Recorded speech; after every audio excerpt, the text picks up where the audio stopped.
They say the world is mapped, explained, understood. But beneath the surface of what we think we know lies something colder, stranger, and utterly unsolved. There are moments in history, vanishings without a trace, voices from nowhere, puzzles etched into stone that defy logic and tear at the seams of reality, events that mock explanation, and sit like splinters in the collective mind of humanity. Why did an entire colony disappear overnight, leaving only a cryptic word carved into wood? How can dozens of people see the same thing in the sky and still have no answer decades later? These are not ghost stories whispered around campfires. These are real, documented, still open cases. And tonight we're peeling back the veil. From chilling encounters in remote forests to ancient riddles science still can't crack, here are 28 unsolved mysteries that continue to baffle, disturb, and haunt. Each one a thread in a larger tapestry of the unknown. Each one a challenge to what we believe is possible. So sit back, relax, and let's dive deeper into the mystery. Rising from the sun-bleached earth like the bones of an ancient god, the megalithic temples of Malta have stood silent for over 5,000 years. Scattered across this small island nation in the heart of the Mediterranean, these massive stone structures predate the pyramids of Egypt and Stonehenge. They are among the oldest freestanding buildings in the world, testaments to a civilization lost in time. Their surfaces are weathered by centuries of wind and salt, yet their presence remains imposing. Towering trilithons, curved bases, and intricately carved altars hint at a people of deep ritual and advanced architectural skill. The temple names, like Jantija, Hagar, Chim, Managra, are not merely stone circles or primitive shrines. They are complex, precisely aligned structures built with blocks weighing up to 20 tons moved and placed without the use of the wheel, metal tools, or written language. How then did a prehistoric society, armed with what we assume were only the simplest technologies, achieve such feats? Archaeologists tell us that the temple builders arrived on Malta around 5900 BCE, likely seafarers from Sicily. Over centuries, their culture evolved in isolation, culminating in a unique temple building tradition that flourished between 3600 and 2500 BCE. Excavations reveal ceremonial chambers, altars possibly used for animal sacrifice, and mysterious statuettes, robust, wide-hipped figures with serene expressions, often referred to as fat ladies. Some suggest they are fertility symbols, others representations of goddesses, or perhaps something else entirely. The temples were aligned with celestial events. Managra, for example, is precisely oriented so that during the solstices and equinoxes, the sun's rays flood specific chambers through narrow stone doorways. This suggests an intimate knowledge of astronomy and a cultural emphasis on seasonal cycles. But no texts, no inscriptions, no preserved oral histories remain. The people who built these monuments disappeared, and the reasons for their departure remain unknown. The traditional narrative, supported by radiocarbon dating and material analysis, frames the builders as a skilled Neolithic society. Ingenious, resourceful, and deeply spiritual. Yet, as with many ancient mysteries, questions linger. The sheer size and weight of the megaliths beg inquiry. Without beasts of burden or wheeled carts, how were they transported across rugged, uneven terrain? Were they rolled on logs, dragged on sledges? Some blocks appear to have been quarried miles away, with evidence of transportation routes like the puzzling cart ruts. Deep grooves etched into the limestone bedrock found not only near temple sites but also plunging off cliffs or into the sea. Their purpose and mechanics remain hotly debated.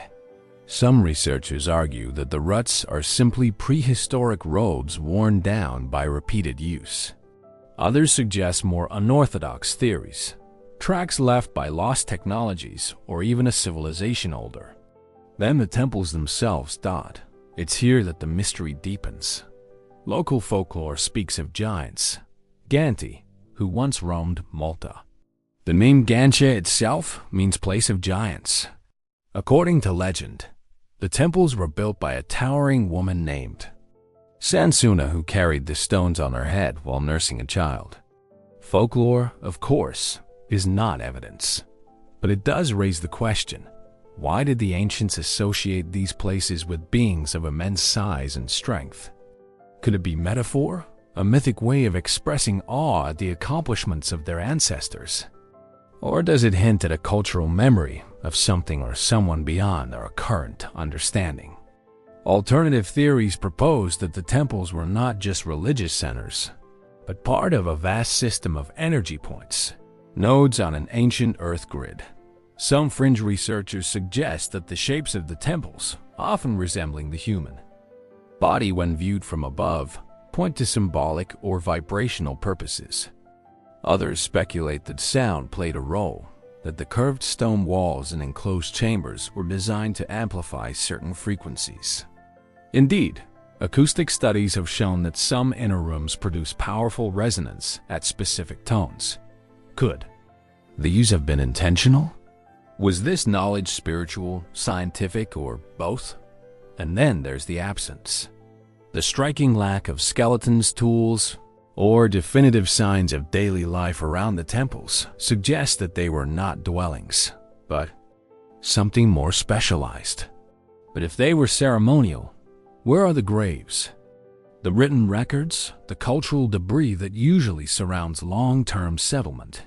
All we have are the stones, the carvings, the quiet. Even the disappearance of the temple builders is shrouded in mystery. By around 2500 BCE, temple construction ceased.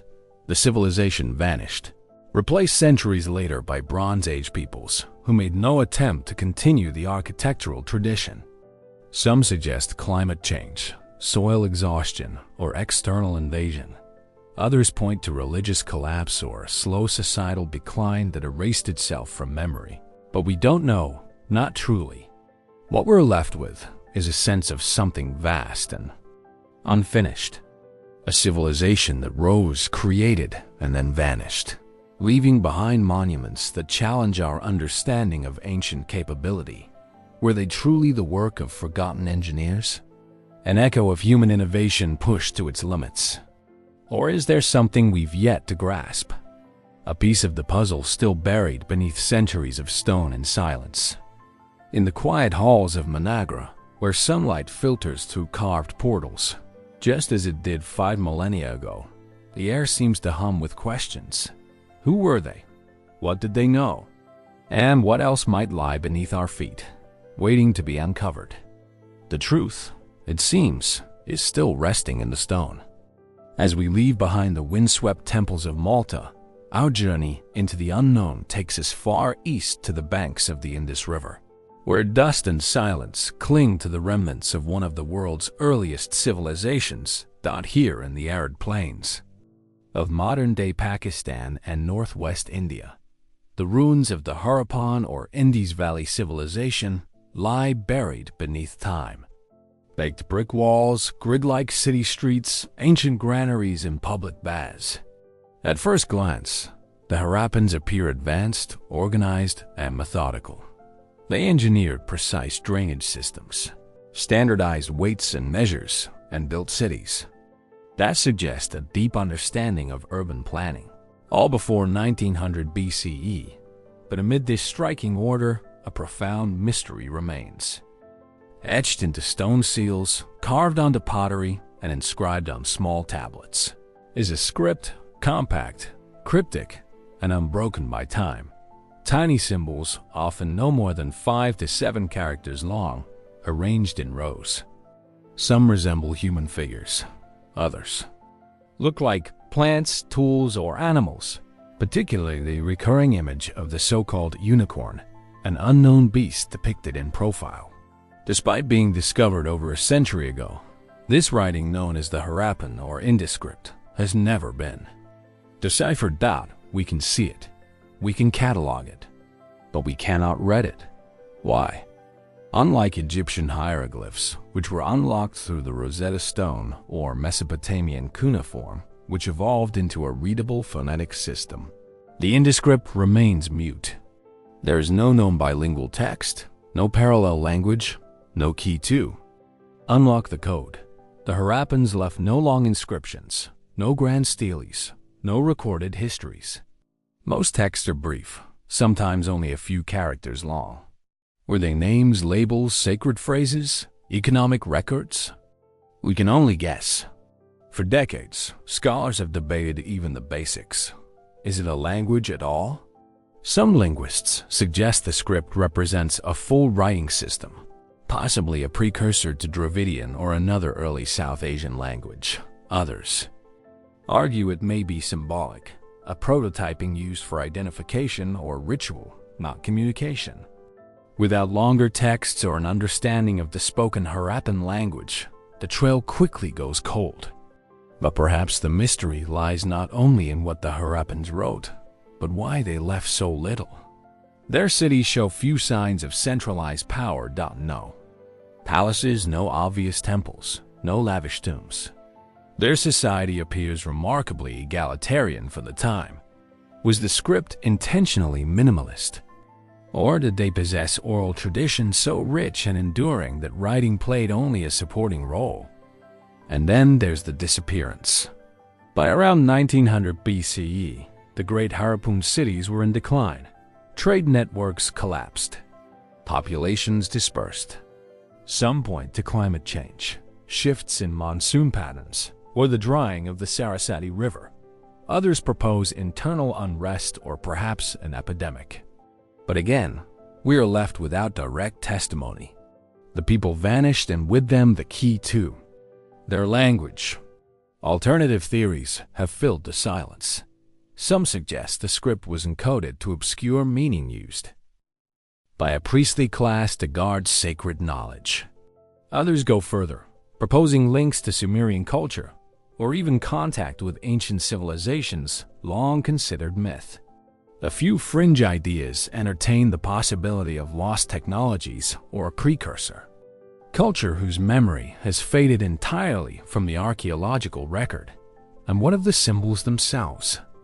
Many appear to follow patterns, repetitions, combinations, positional rules that resemble the structure of real language.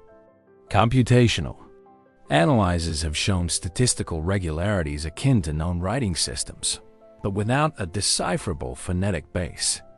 Speculation continues. Some claim to have cracked partial meanings, identifying signs for rulers, professions, or religious concepts, but no consensus has emerged. Why did such an advanced civilization leave behind so little in the way of readable records? Was it circumstance, a combination of perishable materials, natural disasters, and time? Or was the script never intended for mass communication? Some scholars argue that what survives may represent only a fraction of Harappan writing, perhaps elite or ritual use, with the rest lost on organic media like palm leaves or bark. And yet the images persist. A merchant's seal stamped with animals. Encryptic marks. A clay tablet with worn impressions. A broken amulet bearing characters that no one alive can pronounce. These fragments whisper of a world once connected by symbols we can still see, but cannot understand. In recent years, machine learning and AI have entered the conversation. Researchers have used algorithms to study character patterns, hoping to detect linguistic properties or correlations with known languages. Still, the results are inconclusive. Tantalizing but incomplete. But every new discovery, a carved token, a buried shard, offers the promise of a breakthrough. And yet, every lead brings fresh complexity. No Rosetta Stone has emerged. No definitive interpretation has stood the test of scholarly consensus. So, we continue to ask, who were the Harappans truly? What did their symbols mean to them? Were they marking ownership, invoking the divine, or recording the transactions of everyday life? Did they speak a language long forgotten, one that left No descendants? Or have we simply not yet learned to hear it? In the end, the Harappan script remains one of history's great intellectual challenges, an ancient mind speaking across time, its voice locked behind a door for which we've yet to find the key. Perhaps the answers lie beneath the dust of a yet undiscovered site, or hidden within a fragment overlooked in a museum drawer. Perhaps they rest in a linguistic structure we've not yet imagined. Until then, the symbols endure, quiet, precise, unyielding, a message from a vanished world still waiting to be read. As we move from the enigmatic symbols of the Harappan civilization, still whispering across millennia in a language we can't yet read, we step into another story, one not inscribed in stone, but woven through myth, memory, and imagination. It's a story told on every continent across countless cultures and languages, both ancient and modern. The story of dragons. From the mist-shrouded mountains of China to the green hills of medieval Europe. From the deserts of Mesopotamia to the jungles of Mesoamerica. The image is unmistakable. Scaled wind serpentine, fire breathers, sky dwellers, holders of gold, or guardians of wisdom. Sometimes monstrous, sometimes divine, but always unforgettable. Why have cultures with no known contact with one another described such similar creatures? How did stories of dragons emerge in places separated by oceans, by centuries, by worldviews entirely their own? To understand the mystery, we must look to the earliest roots of the legend. In China, the dragon is long, a symbol of imperial power and celestial balance, deeply embedded in tradition for over 5,000 years. These dragons are often benevolent, associated with rainfall, rivers, and renewal. In contrast, the dragons of medieval Europe are usually creatures of chaos, hoarders of treasure, beasts to be slain. And in Hindu and Buddhist traditions, Nagas, serpent-like beings, occupy a space somewhere between deity and demon, often guarding sacred places beneath the earth. The names vary, the forms shift, but the core idea remains. A powerful, often serpentine creature older than humanity, dwelling just beyond the reach of our known world. Could such a global pattern be coincidence? Some historians argue the dragon is a universal metaphor, an archetype, a way for early humans to make sense of the dangerous world around them. Consider the dragon's features: claws, fangs, scales, wings, and breath like fire. Could these traits represent a combination of real predators? Big cats, snakes, birds of prey, perhaps even crocodiles, fused into a single exaggerated form. It's possible. The human brain is uniquely tuned to detect threats in nature. From the rustle in tall grass to the silhouette of a predator against the sun, ancient humans learned to imagine danger before it struck. Could the dragon be a product of that instinct? A composite fear sharpened over generations into the story. And yet other explanations linger in parts of Asia and Europe. Fossilized bones of massive prehistoric creatures have been found for centuries, long before the science of paleontology existed. Could early discoveries of dinosaur fossils, mammoth skulls, or giant marine reptiles have inspired tales of dragons? In China's Sichuan province, ancient texts describe the unearthing of dragon bones, which were ground into medicine and used for centuries. Today, we recognize many of those as dinosaur remains. In the Greek world, Herodotus wrote of serpent-like creatures found in the desert, possibly based on misidentified fossils. Even the Protoceratops, a dinosaur whose remains are common in the Gobi Desert, bears features that, when half exposed in rock, could easily suggest a mythical beast. Did early people stumble upon fossilized skeletons, curved ribs, horned skulls, massive jaws, and interpret them through the only lens they had, that of myth memory and the need to explain the inexplicable? Still, some accounts resist easy explanation. In medieval chronicles, There are detailed contemporary descriptions of dragons, some even depicted in battle records, court documents, and religious texts. While some are clearly allegorical or symbolic, others read with a peculiar, matter-of-fact tone. In 5th century France, a dragon-like creature was reportedly slain near the town of Tarsac in England. The lambworm legend tells of a monstrous serpent that terrorized villages along the river, where its coils are said to have scarred the landscape for generations. Were these stories pure inventions exaggerated by retelling, or was something more tangible behind them? Perhaps misidentified animals like large snakes or crocodiles, brought from distant lands, or even rare genetic anomalies. Modern science often points to rational answers. A Nile crocodile transported to Europe by traders could easily terrify those who had never seen one. Enormous pythons or monitor lizards, out of place and out of time, may have sparked panic and tale. Yet, not all explanations lie in zoology or paleontology.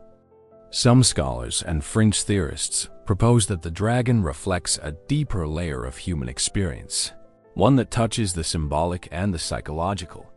Carl Jung saw the dragon as a representation of the shadow self, a creature guarding the treasure of transformation. In mythology, slaying the dragon often leads to rebirth, wisdom, or the reclaiming of order. Could this be why dragon stories persist? Not as a historical record, but as a spiritual metaphor arising from within, not from without. Others take the mystery further, suggesting that the dragon is a distant memory of something not recorded in history books. That perhaps in humanity's deep past, far older than we assume, there existed creatures or intelligences that have since vanished, leaving only whispers in story and symbol. Is this myth or is it memory? As we follow the trail of dragon legends through time, we're left with fragments, bones in the earth, ink on old parchment, echoes in the collective imagination. No single theory satisfies all the questions. The legends span continents and centuries. They evolve, adapt, and yet somehow remain the same. So what is the truth behind the dragon? A misunderstood fossil, a metaphor, a memory, or something else entirely? The answer, like the creature itself, remains just beyond reach, soaring through the mists of time, coiled in our collective subconscious, waiting, always waiting to be seen for what it truly is. From the fire-breathing myths of dragons soaring through folklore across continents, we return to Earth, though not entirely. Our next enigma also concerns flight, not in story, but in artifact. We travel now to Egypt, not to the towering pyramids or the sprawling tombs of kings, but to a quieter place, Saqqara. This vast necropolis served as the resting ground for generations of ancient Egyptians, a city of the dead where stone meets. Desert and time feel suspended. It was here in 1898 during the excavation of a tomb, dating to around 200 BCE, that archaeologists uncovered something curious. At first glance, it appeared simple, perhaps even mundane. A small wooden object, about 15 centimeters long, shaped like a bird, delicate wings, a straight tail, a vertical rudder-like fin carved from sycamore, time-darkened and featherless. It was catalogued without ceremony and placed among other burial items in the Cairo Museum, labeled simply as a bird-shaped object. But over time, subtle questions began to surface. Unlike the many stylized birds depicted in Egyptian art, this one had no legs. Its wings were flat and symmetrical, not curved in the way that a purely decorative or religious object might be. And its tail was vertical, not horizontal as one would expect for a typical bird's anatomy. It didn't look like a representation of nature, it looked engineered. Could this small artifact be more than a figurine? Could it represent a deeper, perhaps forgotten understanding of flight? In the 1960s, an Egyptian physician and amateur archaeologist named Dr. Halil Messiah brought new attention to the artifact. He believed it bore aerodynamic features and might have been an ancient attempt at modeling flight, what he referred to as a glider, perhaps even a prototype to test the theory. Replicas were made, scaled to larger proportions, crafted from similar wood. Some, with only minor modifications, were capable of gliding when launched. They exhibited characteristics consistent with basic principles of lift and airflow. The vertical tail, though not optimal, suggested some attempt at stabilization. Was it possible that the ancient Egyptians had not only observed the flight of birds, but had experimented with the physics of it? Mainstream archaeologists were cautious. Many regarded the object as a simple toy, perhaps a ceremonial piece placed in a child's tomb or a symbolic offering representing the soul's journey into the afterlife. After all, flight in Egyptian mythology was often symbolic, linked to the falcon-headed god Horus, or the soul's transformation into a bird, the bee, after death. Still, the object didn't neatly align with other known examples of Egyptian craftsmanship. There are no hieroglyphs on the piece, nor clear documentation or depictions of it in use. No similar objects were found in other tombs. It stands alone, silent, ambiguous, oddly aerodynamic. And so the debate continues. Could this be an isolated artifact from a moment of forgotten innovation? Evidence of an ancient Egyptian understanding of gliding principles lost to time? Or are we, as some skeptics suggest, projecting our own technological perspective onto an object never meant to bear such meaning? From here, the conversation branches into more speculative territory. Some fringe theorists suggest that the Saqqara bird may be a remnant of a now lost body of technological knowledge, perhaps part of a tradition of experimentation or even contact, with advanced knowledge predating known Egyptian science. Others claim it could be a scaled model of a functional flying machine designed centuries before the concept of controlled flight would become reality in the modern era. A few go even further, tying the artifact to ideas of ancient aviation, part of broader theories that suggest advanced prehistoric civilizations may have achieved technological feats far ahead of their time. These ideas are tantalizing, but evidence remains thin. There are no propulsion systems, no written records, no accompanying machinery or diagrams. The artifact so far stands alone, singular, enigmatic, and unresolved. Yet, the shape continues to provoke inquiry. Modern aviation engineers have examined the design. Some note that its proportions bear resemblance to modern gliders. Others argue that certain design flaws, such as the lack of a horizontal stabilizer, would have made true flight impossible without modification. And yet, even in its imperfection, the piece seems to suggest an attempt at understanding flight that feels intentional. If it were merely a child's toy, why this particular form? If it were symbolic, why depart so strongly from the stylized forms typical of Egyptian religious iconography? We are left with questions that drift like the desert wind across time. These ideas are tantalizing, but evidence remains thin. There are no propulsion systems, no written records, no accompanying machinery or diagrams. The artifact so far stands alone, singular, enigmatic, and unresolved. Yet the shape continues to provoke inquiry. Modern aviation engineers have examined the design. Some note that its proportions bear resemblance to modern gliders. Others argue that certain design flaws, such as the lack of a horizontal stabilizer, would have made true flight impossible without modification.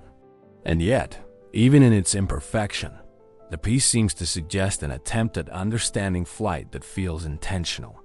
If it were merely a child's toy, why this particular form?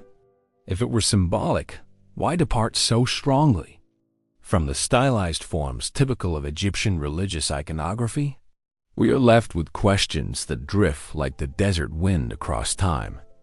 Was the Saqqara bird a toy, a ritual object, a scientific model, or a relic of forgotten experimentation? Could it be the only surviving trace of an entire category of knowledge now lost beneath the sands of Egypt? Perhaps it was just a carve, or dot, or perhaps it was a dream-given shape, an ancient artisan's glimpse of what might one day be possible, a wooden whisper of the skies. And if so, what else might lie hidden in tombs not yet opened or misunderstood in museum cases, waiting, like this small wooden glider, for someone to ask the right question? In this fragment of carved sycamore, the ancient and the modern collide, and the mystery remains a lost dot from the quiet enigma of the sakara bird, its slender wings carved in wood. Still stirring questions of ancient flight, we now descend into something altogether more grounded and far more visceral.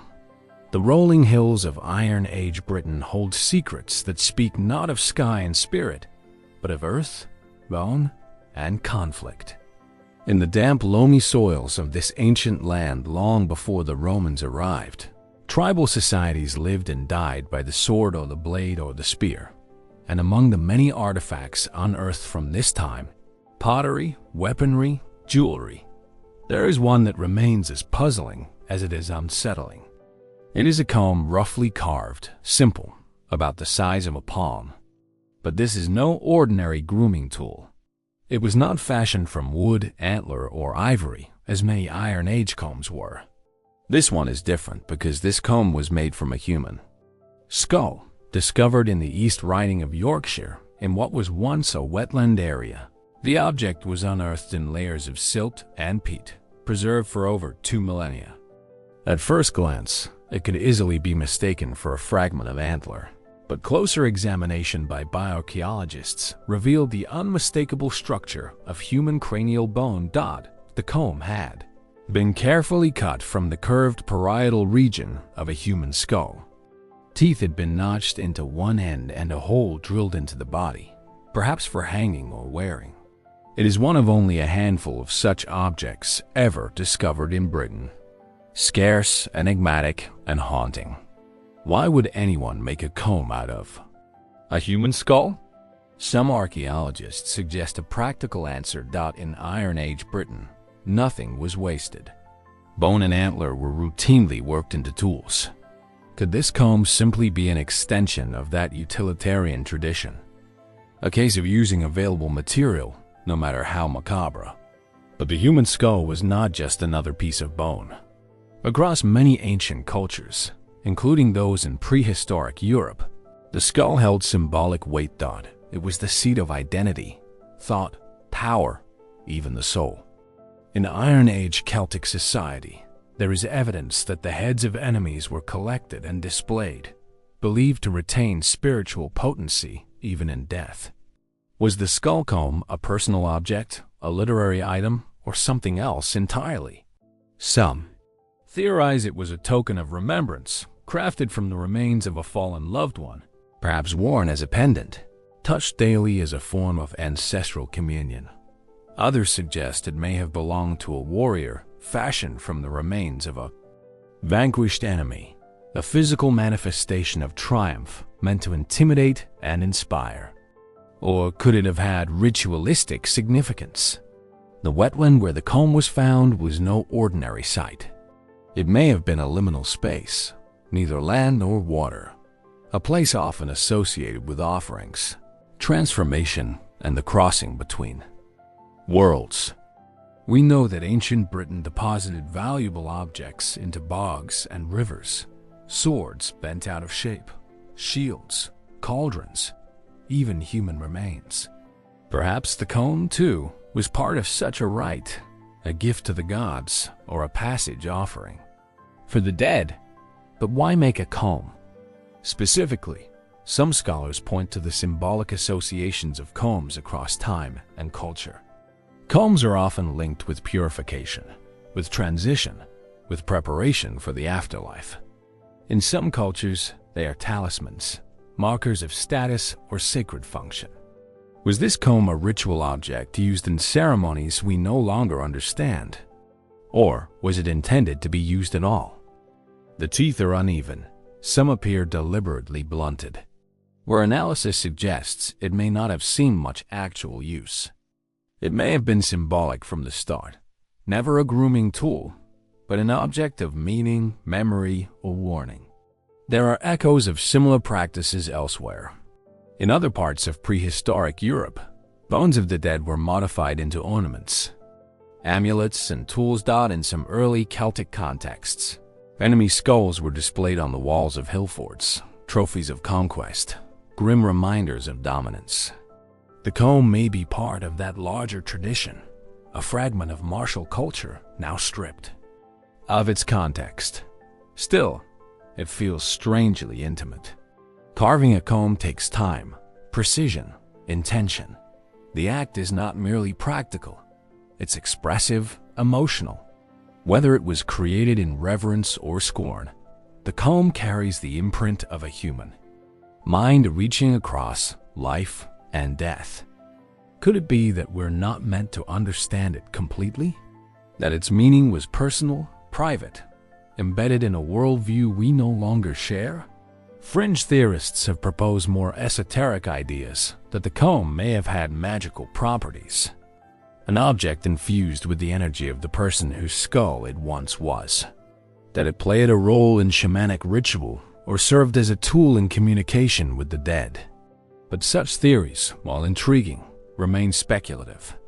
Still, we are left with the artifact, stark, tactile, real, and unanswered questions. Who was the person whose skull became this object? Were they loved? Feared? Did they consent to this transformation? Or was it an act of power and defiance?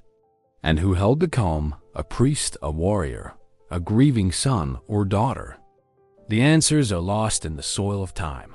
What remains is the object itself, bone reshaped by human hands.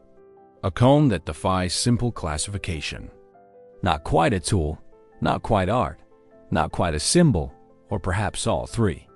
It rests now behind glass, carefully preserved under museum light. But once it was carried through wind and rain, held in flesh-covered hands, imbued with meaning we can only imagine. A whisper from Iron Age Britain, soft but undeniable, and one that still waits to be understood. From the misty highlands of Iron Age Britain, where human bone was once shaped into sacred tools or trophies, we now journey across time and continents southwest to the verdant landscapes of Central America.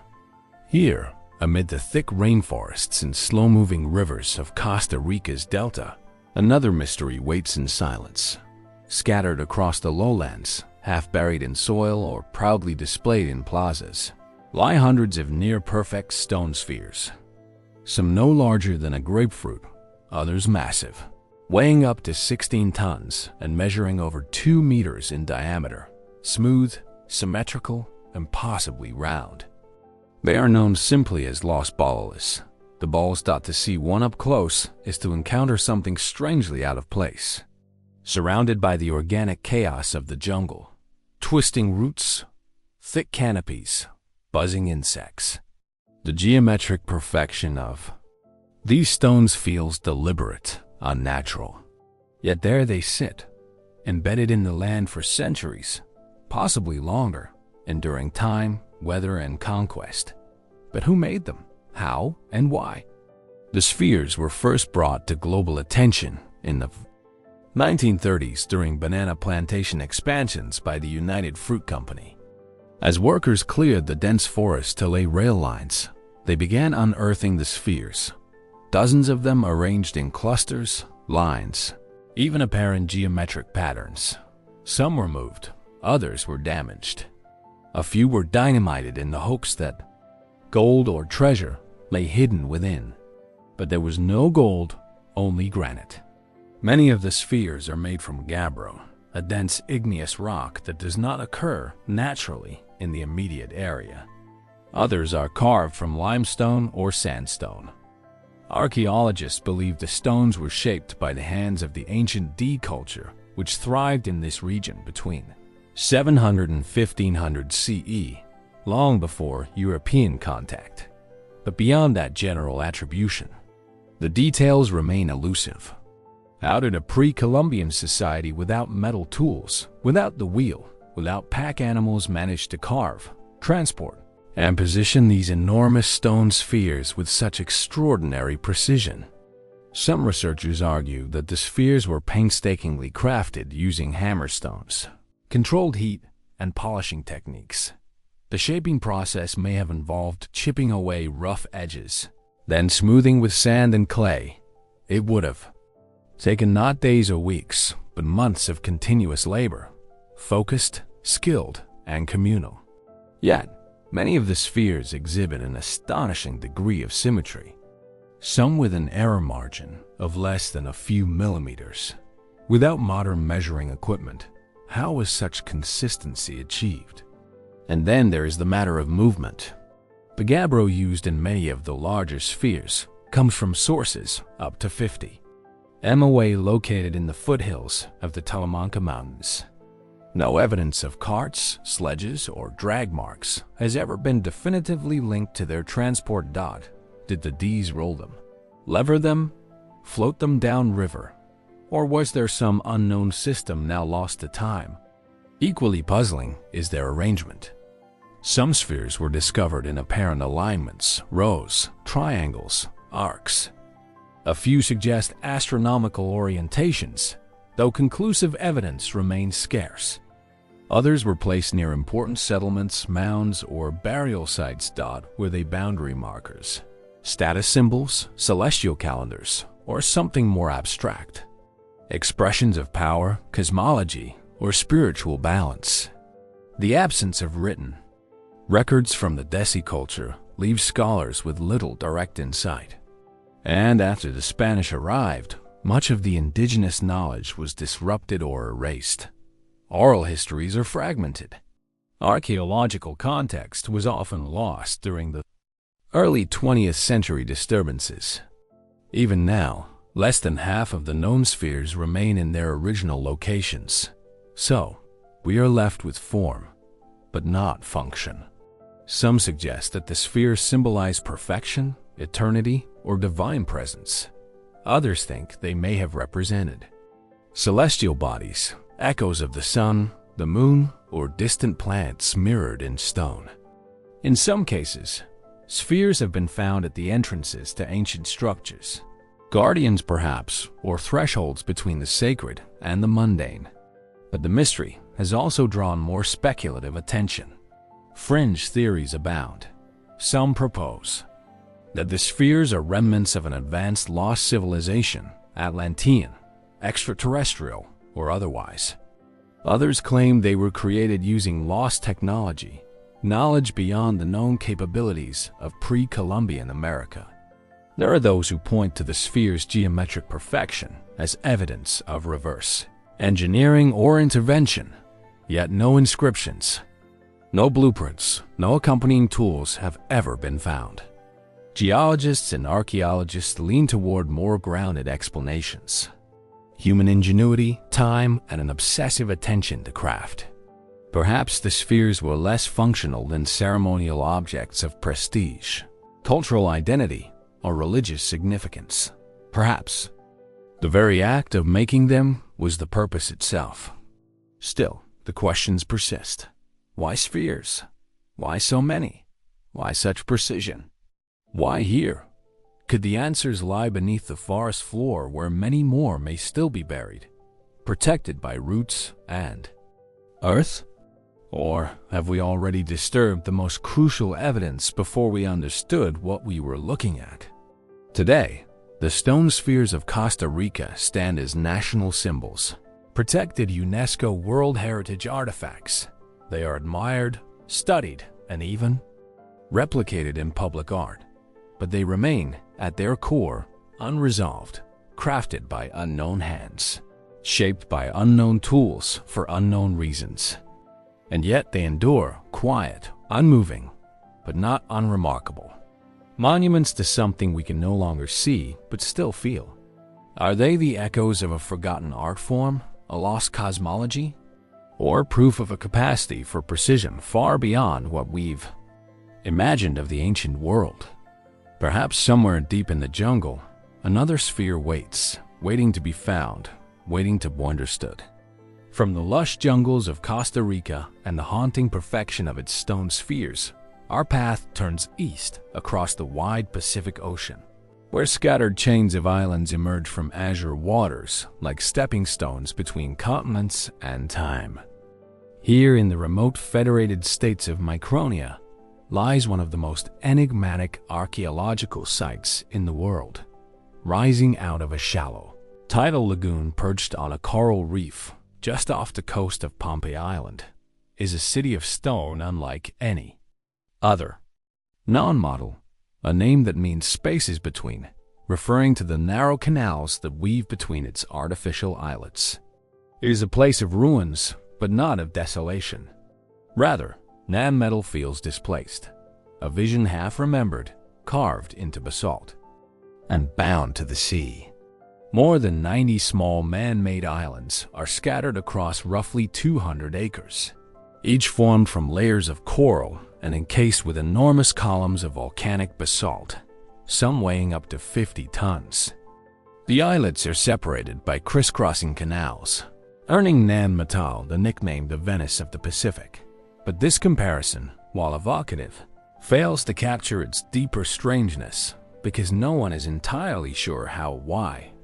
The basalt columns, stacked like oversized logs, form foundations, tombs, and towering walls. Some buildings rise over 7 meters high. The total estimated weight of basalt used in battle exceeds 750,000 metric tons. Yet there are no quarries on the tiny island where the city stands. The nearest source of basalt lies over 25 meters away across steep terrain, dense forest, and open water. There are no written records from the builders, no known wheels or draft animals, no metal tools. And yet these massive stones were somehow transported, lifted, and arranged with startling precision. How? This question has haunted explorers and researchers since the ruins were first brought to Western attention in the 19th century. Theories range from the practical to the speculative. Some suggest that the basalt was floated on rafts during high tide, buoyed by logs or outriggers. Others propose that sophisticated techniques using ropes, levers, and manpower allowed the megaliths to be shifted into place over years or generations. But the logistics remain daunting. Even with modern equipment, replicating the feat would be a formidable challenge. No conclusive evidence of tools or hauling systems has ever been found. The stones themselves bear no tool marks clear enough to yield insight. The architecture seems to have emerged all at once, not evolved gradually, an outlier in the history of Pacific Island construction. And then there are the oral traditions. Local legends tell of the city being built by twin sorcerers, Alasopa and Aloipa, who arrived from a distant land, bringing both sacred knowledge and supernatural power. According to these tales, they levitated the massive stones into place using magic. Eventually, the brothers established the Sador dynasty, a line of rulers who reigned over Pohnpei and maintained the city as a center of ceremonial and political power. Were these legends symbolic metaphors or fading memories of something real? Western archaeologists generally agree that Nan Madol was first settled around the 8th or 9th century CE, but it's most ambitious. Constructions likely occurred between the 12th and 14th centuries. During this time, the Sota rulers centralized power, imposing tribute systems and spiritual authority. Nan Madol became the ceremonial heart of their rule, a place reserved for priests, royalty, and ritual. Commoners were not allowed to live within its walls, but even this narrative raises questions. Why build such an elaborate and resource-intensive city offshore on a reef of tidal flats? Was it a defensive strategy? A sacred separation between rulers and the ruled? Or was the city itself part of a spiritual landscape meant to mirror or commune with forces beyond the physical world? Further complicating the picture is what happened next. The Sa'd dynasty eventually fell, reportedly overthrown by an outsider named Isikel, who became a folk hero and re-established governance inland. Nan Matel was abandoned, reclaimed by mangroves and silence. Locals today still regard the site with caution. Some believe it is cursed. Stories persist of sickness or misfortune befalling those who disturb the stones. Divers exploring the ruins beneath the waterline have spoken of eerie sensations of sudden chills in tropical waters. And beneath the canals, beneath the sunken walls, there are still rooms no one has entered. Some fringe theorists claim that non-model is part of something larger, a remnant of lost global civilizations, perhaps even connected to the legendary continent of Muur or Lemura. Others see in its geometry and isolation echoes of advanced prehistoric knowledge, navigation systems, astronomical alignments, or energy principles we've yet to understand. Mainstream archaeology resists such claims, focusing instead on the ingenuity and persistence of ancient Micronesian builders.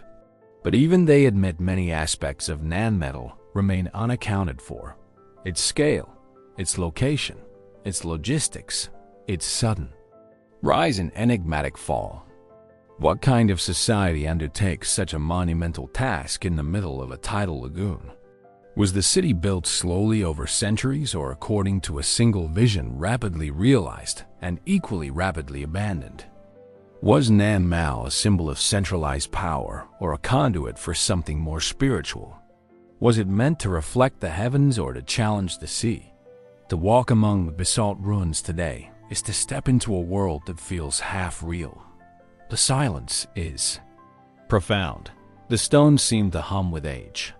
Walls lean at precise angles. Doorways open into nothing. The jungle presses at the edges, as though trying to reclaim what was never meant to last.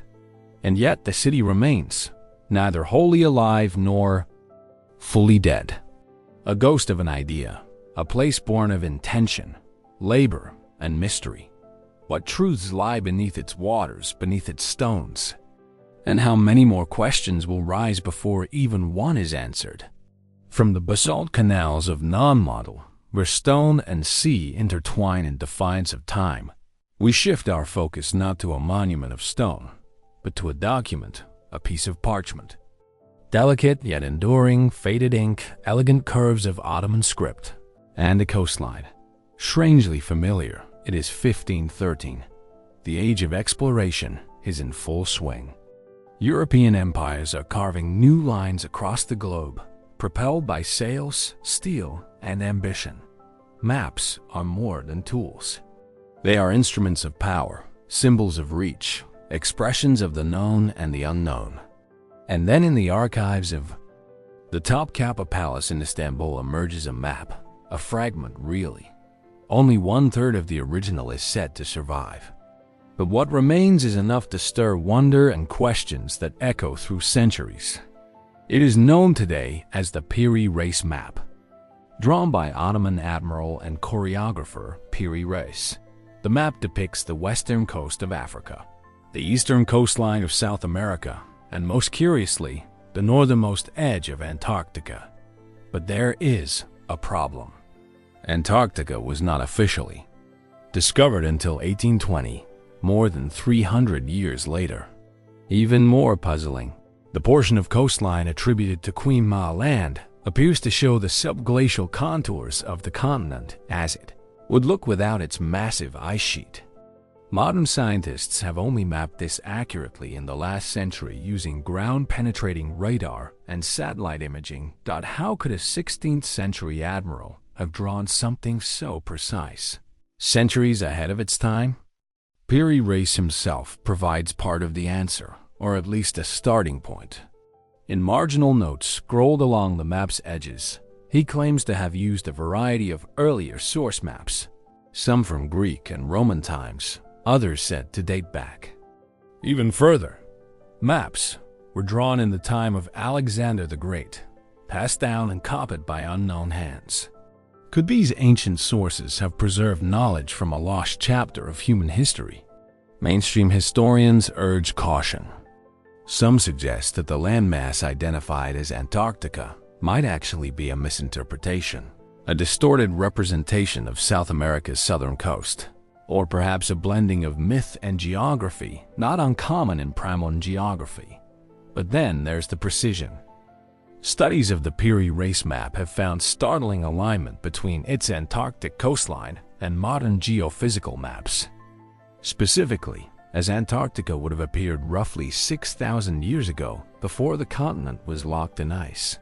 Is it a coincidence? A fluke of cartographic error that just happens to match subglacial topography? Or could it indicate something far more provocative? Enter the speculative theories. Some believe the map may be evidence that ancient seafarers, perhaps from a forgotten civilization, explored the southernmost reaches of the Earth long before the current historical timeline allows, that they mapped Antarctica when it was not yet frozen over. That some global catastrophe later buried this knowledge beneath ice and myth. Others propose the existence of a once advanced maritime culture, now lost, that understood celestial navigation, geometry, and global geography with a sophistication rivaling or surpassing that of early modern Europe. Still others suggest the possibility of cartographic inheritance that ancient maps passed down through Phoenician traders. Hellenistic scholars and Islamic navigators carried fragments of this forgotten knowledge across time. That Peary race, in compiling his chart, unwittingly preserved a piece of something far older than even he realized. And yet, skepticism persists. There are anomalies in the map, distortions, inconsistencies, artistic flourishes typical of the era. The projection is imperfect, the orientation not always reliable. Could modern interpretations be reading too much into a flawed and fragmentary artifact? Some critics argue that the supposed Antarctic coastline is not as clear-cut as claimed, that the resemblance to Queen Ma Land is speculative, shaped more by the desire for mystery than hard evidence, and that without the rest of the map, 2-3s, of which are lost, any grand conclusions must be viewed with restraint. Still, there is something undeniably evocative about the Peary race map. It is not merely a historical curiosity. It is a mirror reflecting our deepest questions about the past, about what has been remembered and what has been forgotten.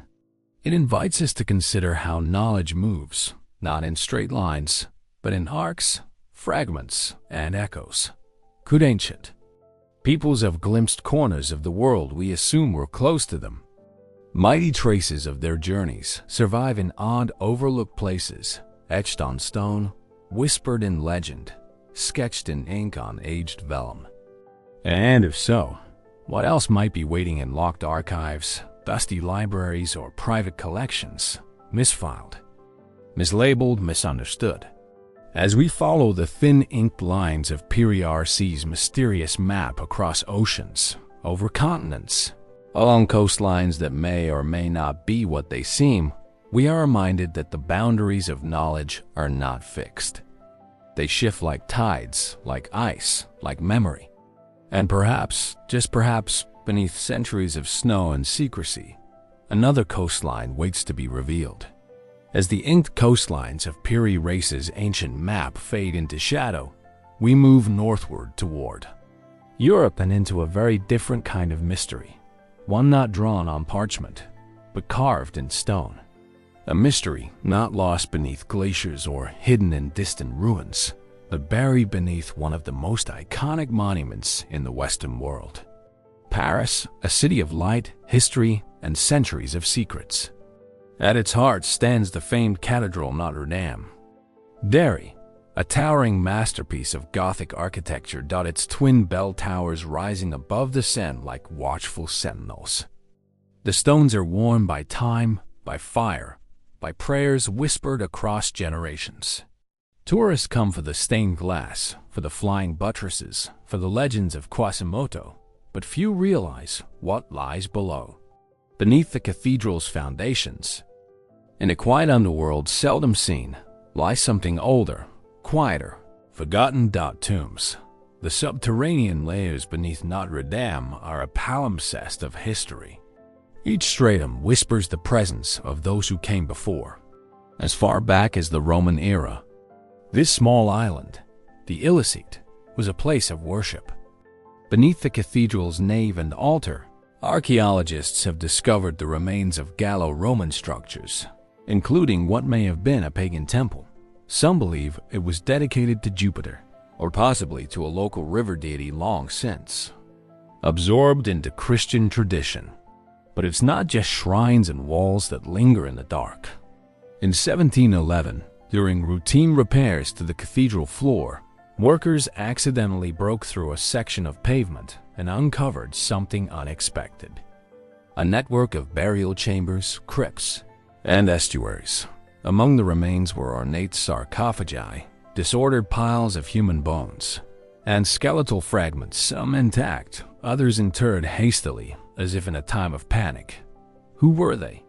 Some belonged to early bishops of Paris, including possible remains of Saint Marcel or Saint Denis, figures entwined with both local history and religious lore. Others were less clearly identified. Anonymous nobles, clerics, or benefactors who earned the rare privilege of being buried within the sacred heart of the cathedral. But among these known dead were anomalies. One tomb, unusually deep and sealed with heavy slabs, appeared to contain relics of unknown origin. Its inscriptions eroded beyond recognition. Another burial, removed from the others and unmarked, held bones bearing signs of trauma, inconsistent with natural death or Christian ritual. No official record of these individuals exists. And then there are the rumors persisting even today among some clergy and caretakers of tombs. No one has entered the stone corridors that lead into sealed-off chambers. Beneath the choir, below the apse, hidden behind centuries of architectural renovation. These whispers grew louder in the aftermath of the 2019 fire that nearly destroyed Notre Dame. As crews moved in to stabilize the weakened structure, preliminary ground scans and thermal imaging revealed unexpected voids, hollow spaces. Beneath the nave and transepts, some previously undocumented. In one section near the crossing of the transept, workers uncovered a well-preserved lead sarcophagus. Inside they found the body of a high-ranking clergyman still intact. The remains are dressed in liturgical garments with a preserved reed crown placed near his head, but no inscription, no name, no date. The discovery reignited speculation. How many more are there? How far does the subterranean network truly extend? And what might still lie beneath, waiting to be discovered? Some historians suggest that during the early medieval period, the church may have quietly interred controversial or high-profile figures beneath its floors. Political dissenters turned saints, mystics whose ideas threatened doctrine, or even individuals who carried secrets deemed too dangerous to leave unguarded. Over time, these burials may have been deliberately erased from records, their locations sealed off as generations passed. There is even a fringe theory, never officially endorsed, but often repeated, that speaks of a black tomb hidden deep beneath the apse, supposedly sealed with lead and engraved with symbols of both Christian and pre-Christian origin. No such tomb has ever been located, but pieces of ornate masonry found during 19th century renovations hint at a structure no longer visible above ground. Skeptics argue that many of these ideas are romantic exaggerations. Notre Dame, after all, is a working cathedral with a known burial history.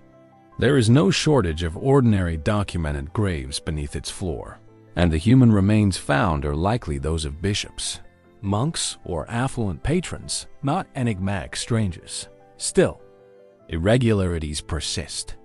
Why do some sarcophagi appear to be out of place with no known record of interment? Why are their burial spaces positioned far from the central axis of the cathedral, beneath areas never meant for public access or liturgical procession? And what of the bones found during early excavations that were hastily retried or removed without study? As scientific tools become more advanced, LiDAR, ground-penetrating radar, micro-robotics, the possibility of mapping Notre Dame's buried layers in greater detail grows more plausible. Yet, with the cathedral still undergoing restoration, much of the subsurface remains inaccessible, protected by centuries of sacred architecture. It is a reminder that even in one of the world's most visited and photographed landmarks, mysteries persist in plain sight and beneath our feet. What stories do the sealed tombs of Notre Dame still hold? Were they placed there in reverence, secrecy, or fear? And if someday deeper crypts are unearthed, what truths might rise with them into the light of day? For now, the cathedral endures. Above bells echo across Paris. Below the stones remain still, quiet, waiting beneath the shadowed crypts of Notre Dame, where secrets rest in silence beneath centuries of stone. We turn now to another enigma. One cloaked not in darkness but in iron. A figure whose very identity was obscured, concealed, and locked away from history. The man in the iron mask. His story begins in the late 17th century during the reign of King Louis I XIV, the Sun King who ruled France with absolute power. Yet within the gleaming court of Versailles, whispers circulated of a prisoner shrouded in mystery, his face hidden behind a mask of iron, his name erased from all records. Who was this man? Why was he imprisoned? And why the mask? The first official mention of the prisoner appears in 1669. He was detained in the Bastille, then transferred to other prisons, always under the strictest secrecy. His identity was guarded with such care that even his jailers were forbidden to speak of him. The Iron Mask, it is said, was to prevent anyone from recognizing him, or perhaps to punish him for some grievous crime. But what crime could warrant such a fate? Over the centuries, the man in the Iron Mask has inspired countless theories, stories, and speculations. Theories grounded in fragments of historical fact, but with enough gaps and contradictions to invite mystery. Some historians argue he was a political prisoner, perhaps a disgraced noble, a rival to the throne, or an illegitimate twin brother of Louis XIV himself. The idea of a royal double imprisoned to secure the king's uncontested rule has fascinated storytellers since. Voltaire first popularized it in the 18th century. Others suggest he was a disgraced general or courtier, someone privy to dangerous secrets, or implicated in plots against the crown. His mask might have been punishment for revealing state secrets or to prevent recognition after an assassination attempt, but no conclusive evidence ever surfaced. The prisoner was moved repeatedly from the Bastille to Pignerol, then the fortress of Sainte Marguerite. His jailers, notably the infamous Benin du Samar, guarded him fiercely until his death in 1703. Even the masked man's final resting place remains unknown. What makes the story all the more perplexing is the mask itself. Contrary to popular depiction as a heavy iron faceplate, some records indicate it was actually made of velvet or black fabric. The iron detail may have been added later, amplified by legend and imagination. The mask was a symbol, yes, but perhaps not a literal one. This opens the door to further speculation. Was the mask a metaphor for the prisoner's eraser, his forced anonymity, rather than a physical restraint? Could the story have been exaggerated by political enemies or later chroniclers to add intrigue to an otherwise mundane incarceration? There are also less conventional theories. Some speculate the man in the iron mask was an escaped English noble, a secret agent, or even a woman disguised to avoid detection. Others propose he was a victim of court intrigue, silenced to protect royal reputations or alliances. Modern attempts to identify the prisoner through archival research have met with frustration. Records from the period are incomplete or contradictory. Letters hint at his existence, but never confirm his identity. Even some contemporaries doubted whether the mask was literal or symbolic. What remains clear is the deliberate effort to erase him, to lock him away not just physically, but from memory. What truths lay behind the iron veil? Was he a man punished for ambition, for knowledge, for blood, or simply a scapegoat lost to the imaginations of power? In literature and film, the man in the iron mask is a figure of tragedy and mystery, anonymous, yet deeply human. But beyond myth, he represents a question that resonates beyond his time. How far will those in power go to hide their secrets? As we reflect on his story, the masked prisoner invites us to consider the faces we never see, the histories left unwritten, and the silent prisoners of our own forgotten pasts. And though the iron mask has long since rusted away, the question endures. Who was the man in the iron mask really? And what might still be hidden beneath the surface, waiting for us to uncover? On a cold autumn morning, in the small village of Woolpit, Suffolk, England, two children appeared in the year 1150. Children unlike any others the villagers had ever seen. They were not dressed in the familiar woolen garb of the region, nor did they speak any language known to the local people. Their skin was a peculiar hue green, as if their very essence had been touched by something foreign, something not of this world. Their arrival, as sudden as it was mysterious, set in motion a tale that would grow stranger with each telling. Who were these children? Where had they come from? And why, above all, were they green? As the story goes, the children were discovered near a wolf pit, an ancient trapping device designed to capture wolves, hence the village's name, Woolpit. The villagers, curious and perhaps a bit alarmed, took the children in, offering them food and shelter. But the children were unable to eat the food at first, seeming repelled by it, until they were eventually given beans, an unfamiliar yet palatable food for them. It was only then that they began to consume, and over time their health improved. But the true mystery lay not in their hunger, but in their strange origins. When the children finally found their voices, they told a tale so far removed from the reality of the people of Woolpit that it seemed almost like a dream. They claimed they had come from a place called St. Martin's Land, a realm unlike any known to the people of medieval England. A land, they said, of perpetual twilight, where everything appeared green, much like their own skin. This cryptic statement only deepened the mystery. Could this be the world of the children's imagination? A fantasy conjured in the minds of two lost souls? Or was there something more to their story? Were these children refugees from some distant unknown land? Or did they come from somewhere or sometime else entirely? The village, unable to make sense of what they had been told, sent the children to the local lord, Richard Dow. He too was baffled. What did these children mean by St. Martin's Land? Where had they come from? And why did they speak in a language that was incomprehensible to all but a few? It wasn't long before the children were placed under the care of the Lord's household, where they would remain for some time as they adapted to life in the village. The girl, who was slightly older than her brother, learned English and began to share more details of their strange origins. Her story remained consistent, a land that was perpetually bathed in a dim greenish light, and where the inhabitants lived in a state of peace until one day the children found themselves lost. It was then that they wandered into Woolpit, finding themselves in a world that seemed utterly foreign to them. The boy, however, grew ill and eventually died.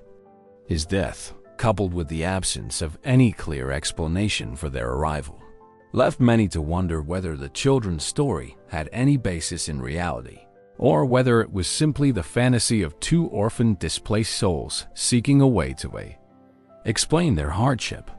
But what if there was more to this story than the villagers could have known at the time? The green skin of the children, for instance, was not just a curious detail. It was a signal of something deeper, something possibly linked to their very origins. Some theories suggest that the children were not from some distant land at all, but from another time, a place or era that was not bound by the limitations of the world the villagers knew. Could they have been time travelers displaced from their own time? Could they have wandered from an alternate reality, stepping through a portal into the medieval world of Woolpit by accident?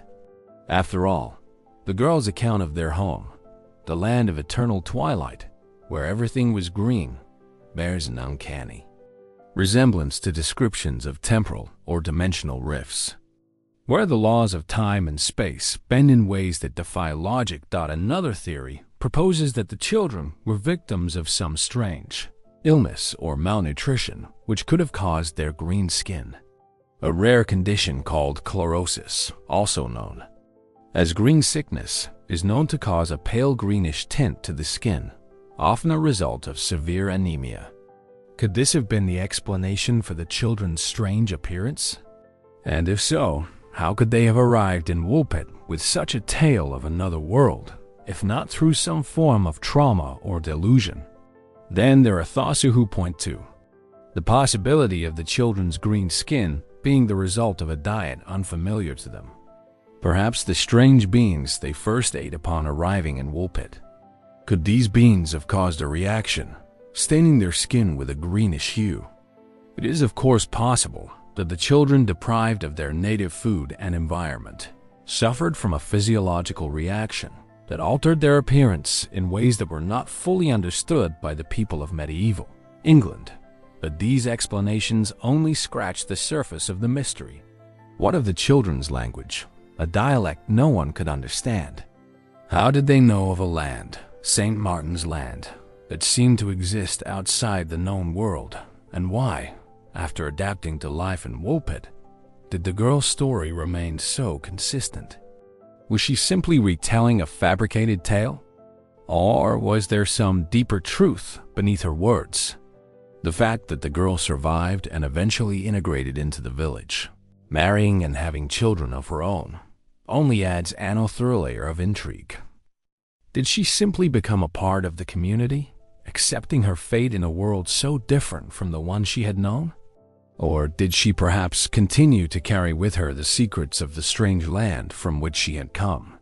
Despite all the theories, none can conclusively answer the question: who were the green children of Woolpit, and what was their true origin? Were they simply displaced humans, confused and lost? Or did they come from somewhere beyond our understanding? What remains clear is that their story, like so many others, endures, lingering in the shadows of time. And as we search for answers, we are reminded that history is often full of mysteries, enigmas that, no matter how many explanations we try to offer, continue to elude us, leaving us to wonder what truths remain hidden beneath the surface of the known world. High in the arid plains of southern Peru, where the sun beats down relentlessly and the winds scour the earth, lies a mystery that has puzzled scholars, explorers, and scientists for centuries. These are the Nazalines, an intricate network of massive ancient geoglyphs etched into the desert floor. Their true purpose and origin is still unknown. From the ground, the lines appear as simple, unremarkable scratches across the Earth's surface. But from the sky, they form an entirely different picture. Giant, vivid images of animals, plants, and geometric shapes that stretch across a landscape so vast they can only be fully appreciated from above. The figures, ranging from a hummingbird to a spider, a monkey to a whale, seem to defy the limitations of their environment. And it is precisely this, along with their size and precision, that has led to an abundance of theories surrounding their creation. The Nazalines are named after the Nazca culture that flourished in this region between 500 BCE and 500 CE have long been an enigma. The geoglyphs, some of which measure over 1,000 feet in length, are so vast and precise that modern technology struggles to replicate their scale. How did the ancient Nazca people create these massive designs? And what was their purpose? Why carve such immense images in a barren desert where they could not be viewed in their entirety? The most widely accepted explanation, supported by archaeological evidence, suggests that the lines were created as part of religious or ceremonial practices. It is believed that the Nasa people, deeply connected to the natural world, used the lines as offerings to their gods, perhaps as a way to ensure rainfall or to mark the paths of celestial bodies. Some researchers argue that the lines could have been used in rituals to honor the gods with the designs, aligning with specific astronomical events like solstices or equinoxes, which held great importance in the agricultural societies of ancient Peru. But while this theory provides a grounded explanation, it doesn't answer all the questions. For one, how did the Nazca people, without the technology to fly, have the foresight to create such enormous figures that would only be seen in their entirety from the air? The sheer scale of the geoglyphs raises questions about their intended audience. Could the lines have been meant for the gods themselves, visible only from the heavens? Was the creation of these vast images an act of devotion, a signal directed not to the earthly realm, but to a higher divine one? As the years have passed and our understanding of the Nasa lines has deepened, other more speculative theories have emerged. Could these designs have been intended for extraterrestrials? Some proponents of this idea point to the vast size and precision of the lines, suggesting that they were created with an otherworldly purpose in mind. The fact that these figures can only be fully appreciated from above, perhaps viewed by visitors from the skies, has fueled the notion that the Nazca people were communicating with beings from another world. The idea of extraterrestrial involvement in the creation of the Nazca lines gained traction in the 20th century, particularly after the rise of interest in ancient astronaut theories. Some claim that the geometric perfection of the lines, as well as their alignment with celestial bodies, suggests a level of knowledge beyond what was typical for the ancient Nazca people. Could the knowledge required to create such precise designs have been imparted by advanced beings? Could the lines themselves have been intended as a form of communication, messages for extraterrestrials who perhaps were expected to arrive from the sky? However, there is no direct evidence to support this theory.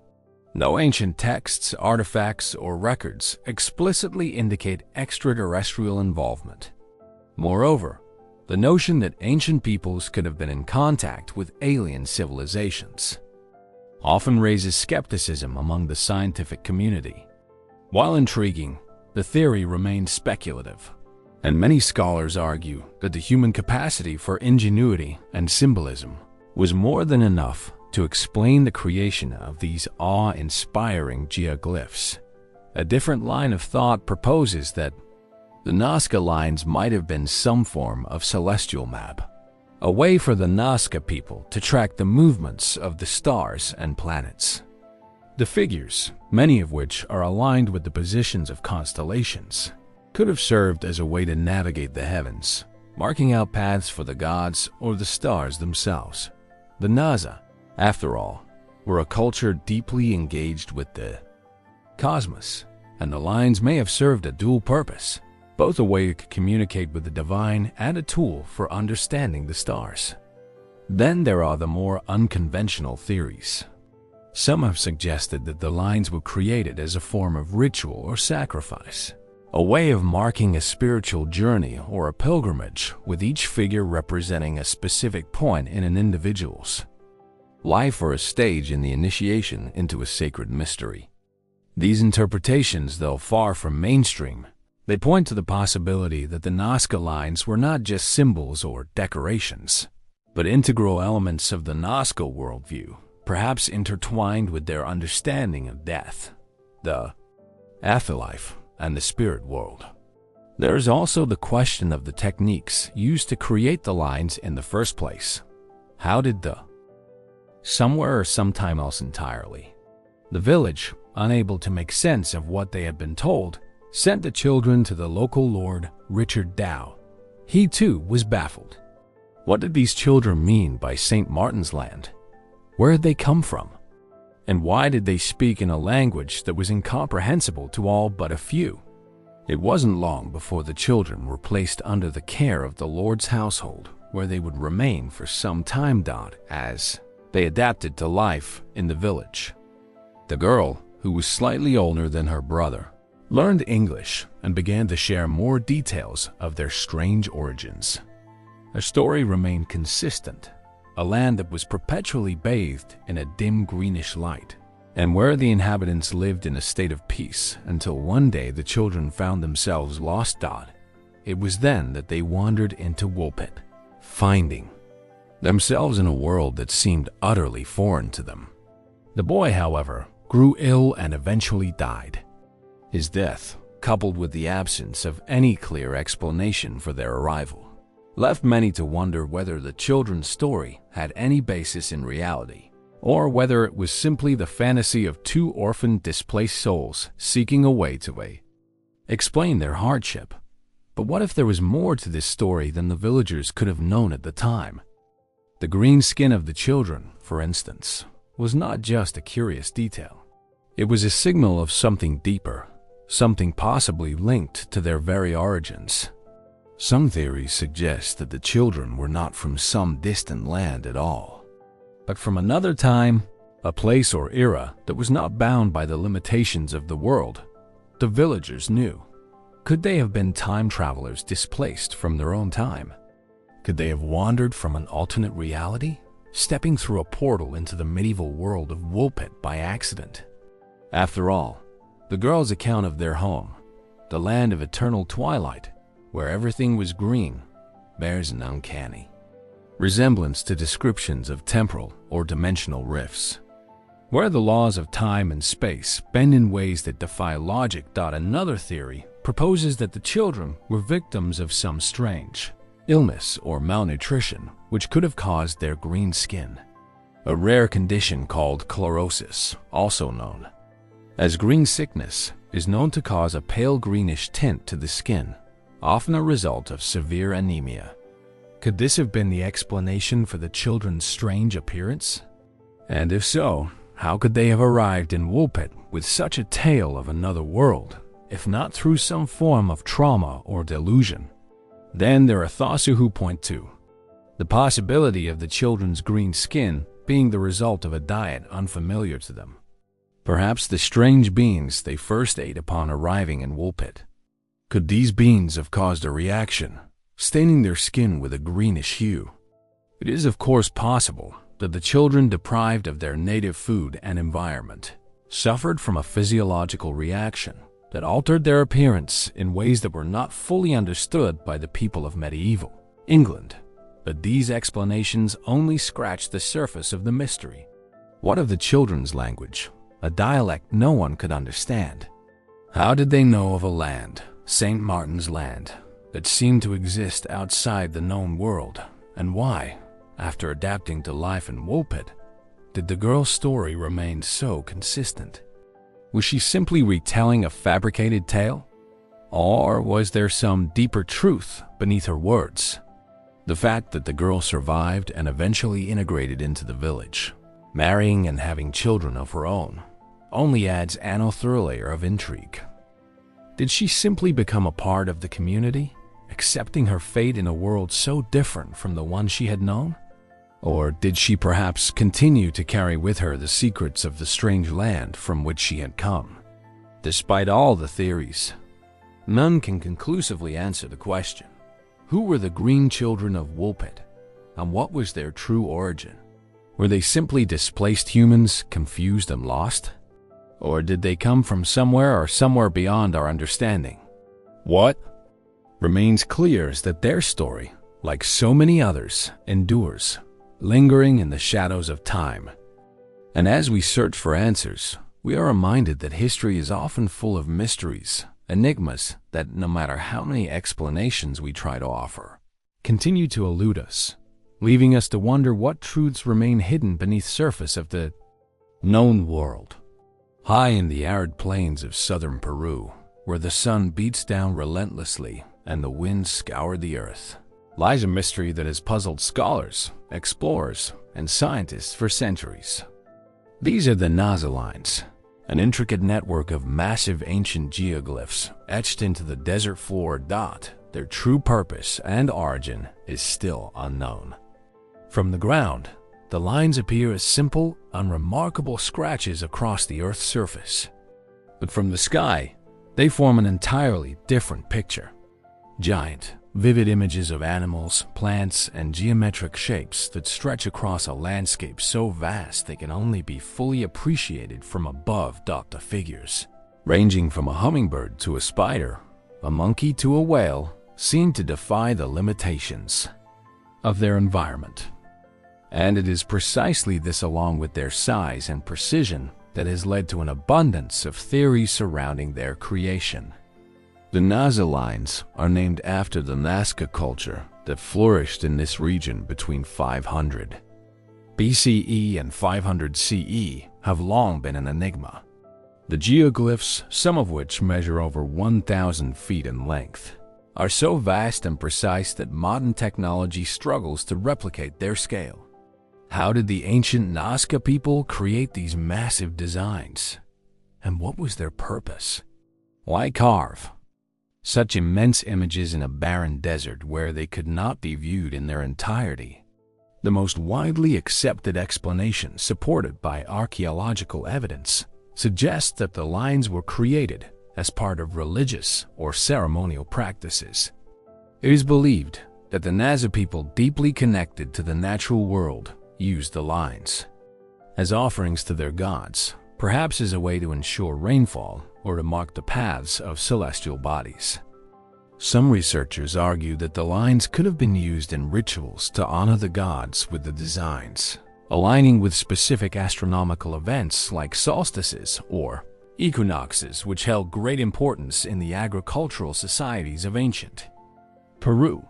But while this theory provides a grounded explanation, it doesn't answer all the questions. For one, how did the Nazca people, without the technology to fly, have the foresight to create such enormous figures that would only be seen in their entirety from the air? The sheer scale of the geoglyphs raises questions about their intended audience. Could the lines have been meant for the gods themselves, visible only from the heavens? Was the creation of these vast images an act of devotion, a signal directed not to the earthly realm, but to a higher divine one? As the years have passed and our understanding of the Nazca lines has deepened, other more speculative theories have emerged. Could these designs have been intended for extraterrestrials? Some proponents of this idea point to the vast size and precision of the lines, suggesting that they were created with an otherworldly purpose in mind. The fact that these figures can only be fully appreciated from above, perhaps viewed by visitors from the skies, has fueled the notion that the Nazca people were communicating with beings from another world. The idea of extraterrestrial involvement in the creation of the Nazca lines gained traction in the 20th century, particularly after the rise of interest in ancient astronaut theories. Some claim that the geometric perfection of the lines, as well as their alignment with celestial bodies, suggests a level of knowledge beyond what was typical for the ancient Nazca people. Could the knowledge required to create such precise designs have been imparted by advanced beings? Could the lines themselves have been intended as a form of communication, messages for extraterrestrials who perhaps were expected to arrive from the sky? However, there is no direct evidence to support this theory. No ancient texts, artifacts, or records explicitly indicate extraterrestrial involvement. Moreover, the notion that ancient peoples could have been in contact with alien civilizations often raises skepticism among the scientific community.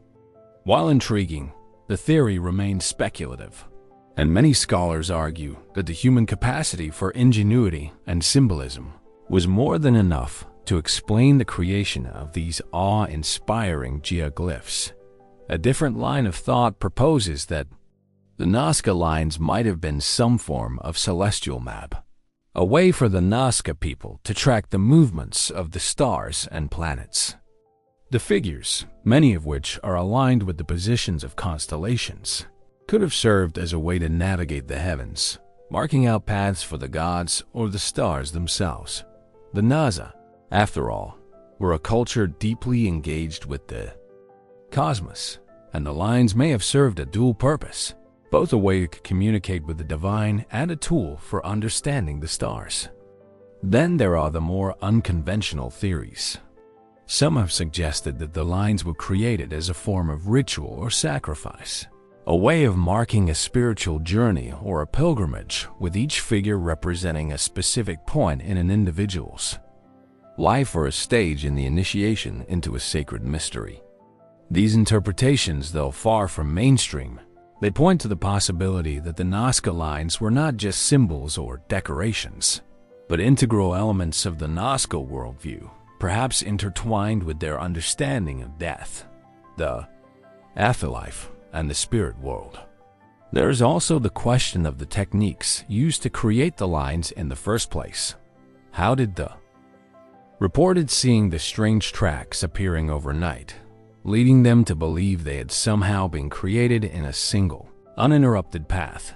The footprints were mostly found in open fields and rural areas, though they also appeared in more populated regions, causing many to wonder what might be the source of this terrifying phenomenon.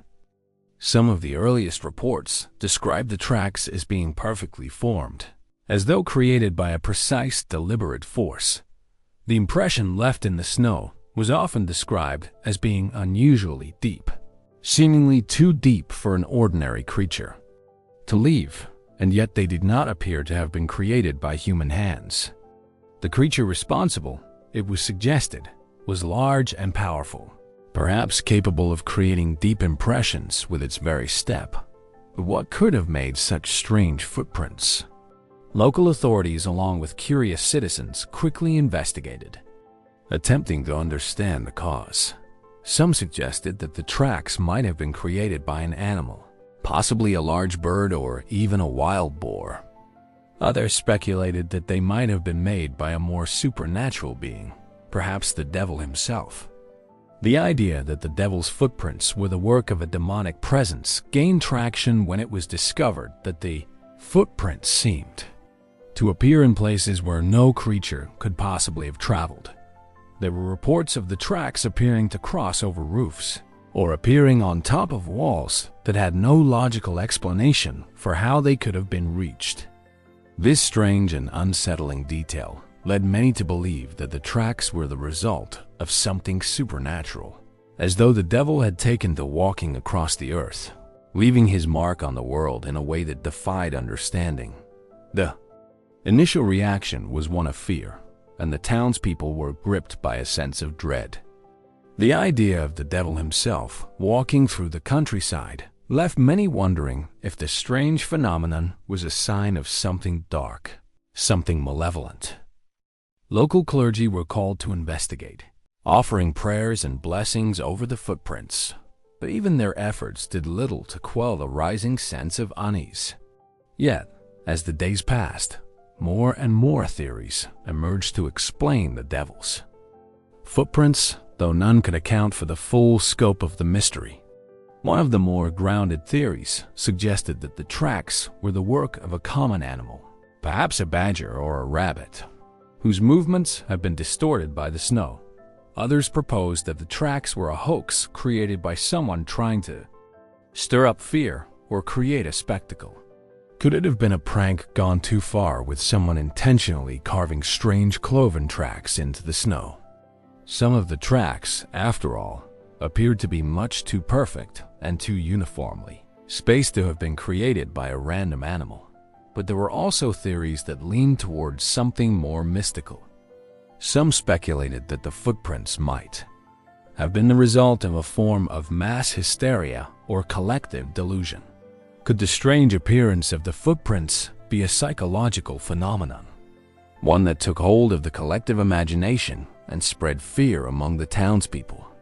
The power of suggestion, after all, can have profound effects on perception, and the idea that something supernatural had visited the area might have been enough to create the illusion of the footprints. Yet for all the theories, there were no satisfactory explanations. And as time passed, the mystery of the devil's footprints faded from the public eye, becoming a subject of local legend and folklore.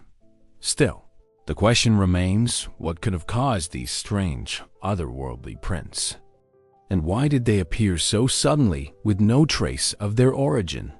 The footprints may have faded with time, but their strange appearance and the fear they instilled continue to stir the imagination. Were they the work of some unknown creature? Perhaps one that has yet to be discovered? Or were they the marks of something far more enigmatic, a force that defies explanation, something beyond our comprehension? Perhaps they were simply a momentary trick of nature, a strange and unexplained phenomenon that left its mark on history. As we look back on the devil's footprints, one thing remains clear. The mystery has not been solved. Despite numerous investigations, the tracks themselves remain a testament to the unexplained, an artifact of a time when the world seemed a little more mysterious, a little more open to the possibility of the supernatural.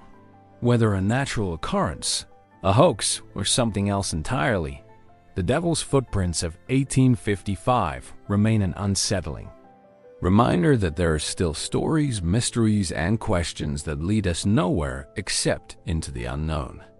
In the remote mountains of China, tucked away in the vast expanse of the Bayern Karla Range, a discovery was made in 1938 that would eventually stir imaginations and fuel speculation for decades to come.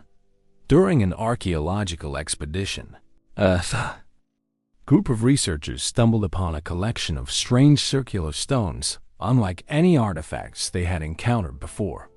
These were the Dropa stones, smooth carved discs, some barely larger than a dinner plate, others larger still, and all etched with mysterious markings that no one could immediately decipher. The stones were found in a series of caves, and their origins appeared as enigmatic as the markings themselves. At first glance, the stones seemed like an ordinary archaeological find, a relic of an ancient civilization, perhaps long lost to history. However, upon closer examination, it quickly became clear that they were not just ordinary artifacts. The symbols carved into the stones were unlike any known script of the time. The markings did not match any of the writing systems associated with the ancient cultures of the region, such as the Chinese or Tibetan scripts. This alone made the stones an anomaly. But the mystery deepened when the team discovered that the stones could not have been created with the tools available to the civilizations in the area at the time. But it was not only the markings that caught the attention of researchers. The stones also seemed to radiate an almost otherworldly aura, their perfectly round, smooth surfaces seemingly untouched by the ravages of time. Some of the stones were said to emit faint, almost imperceptible vibrations when held. This sparked theories that they might have been crafted using a technique or technology far beyond the capabilities of the time. As the research progressed, the mystery surrounding the drop of stones only deepened. One of the more compelling theories suggested that the stones might be records of an ancient extraterrestrial event, perhaps an alien crash. According to some, the markings on the stones were a form of writing or a visual record, a depiction of a moment in time when extraterrestrial beings known as the Dropa allegedly arrived on Earth. The story goes that the Dropa were a race of small, humanoid beings who had crash-landed in the Bay Karla Mountains thousands of years ago. According to local legends, the stones were created by these beings as a record of their arrival and their struggle to survive on Earth. The carvings, it is said, represent the history of the Dropa's crash landing, their contact with humans, and the difficulties they faced in adapting to a foreign world. This narrative, however, is not supported by concrete evidence, and the authenticity of the Dropa stones remains highly contested. Many skeptics argue that the stones are simply a hoax, a deliberate fabrication created in the 1930s when interest in extraterrestrials and UFOs was beginning to gain traction in popular culture. Some critics point to the fact that the story of the Dropa stones was first introduced by a Chinese researcher named Dr. Chi Putout, who allegedly discovered the stones while conducting an excavation in the Bain Karula region. However, there are no verifiable records of Dr. Kai's research, and no other archaeologists have been able to confirm his claims. Adding to the controversy, it is said that the stones were initially dismissed by the Chinese government and were not made public until much later.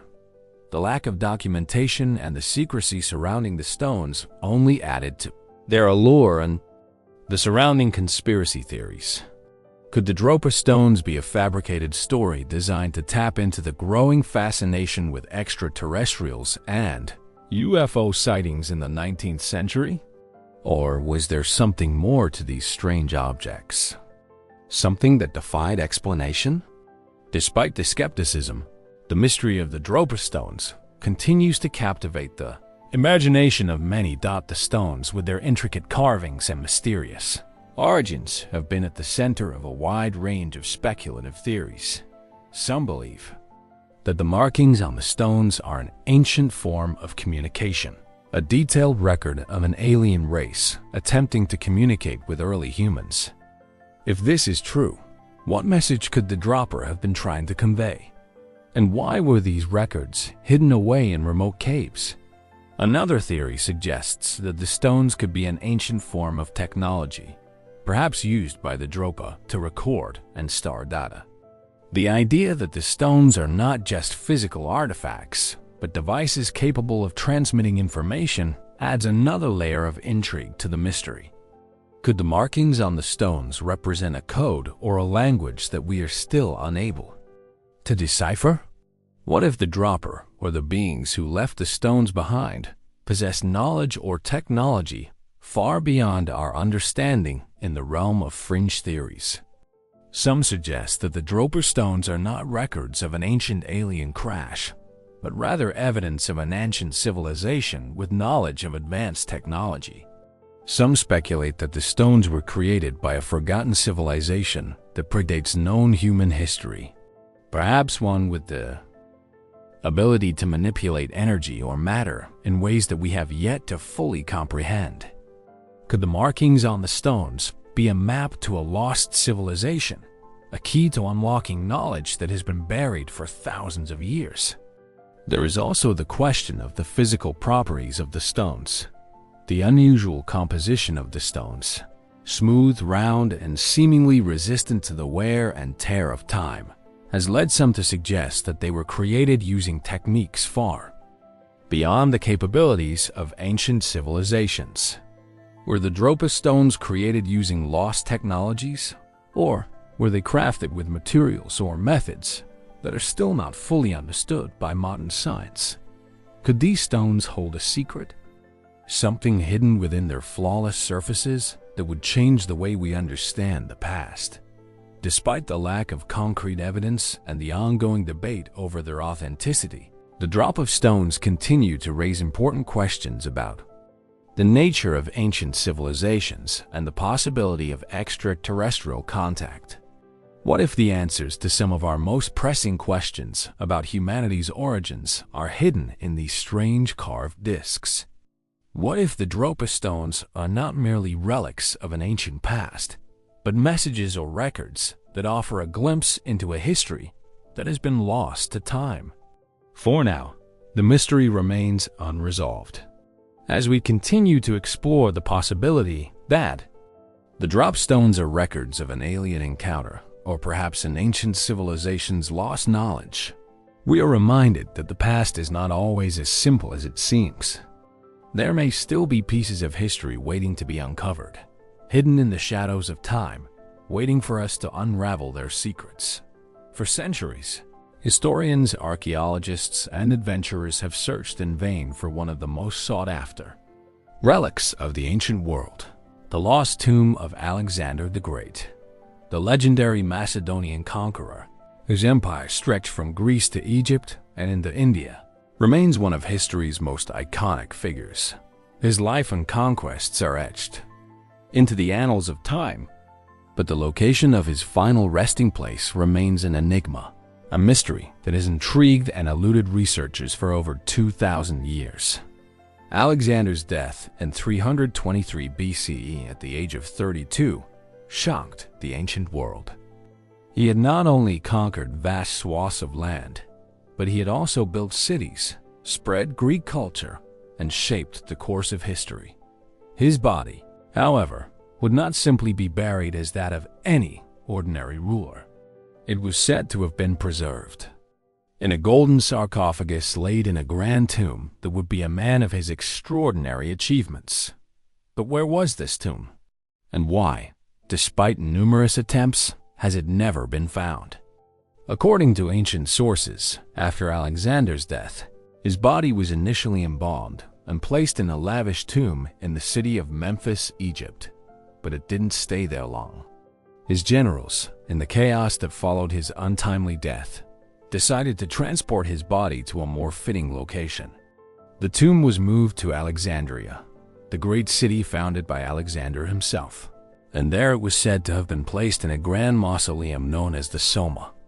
Alexandria, with its immense cultural significance and status as one of the world's greatest cities, seemed the perfect resting place for such a monumental figure. It was here that Alexander's tomb was said to have remained for centuries. But after the time of the Tami, successors to Alexander's empire in Egypt, the tomb of the great conqueror gradually disappeared from historical records. In fact, by the time of Roman Emperor Augustus in the 1st century BCE, the tomb was no longer mentioned. This gap in historical accounts has sparked a variety of theories as to what might have happened to Alexander's tomb. Was it destroyed, forgotten, or was it hidden away on purpose? Its location was lost to time. Over the years, numerous claims of the discovery of Alexander's tomb have surfaced, each one dismissed as either unsubstantiated or inconclusive. One of the more famous and intriguing stories comes from the early 20th century when an Egyptian archaeologist named Zechariah Ganem believed he had found the tomb in the ruins of Alexandria. Ganem's excavation of a site near the ancient Serapeum in Alexandria revealed a series of underground chambers.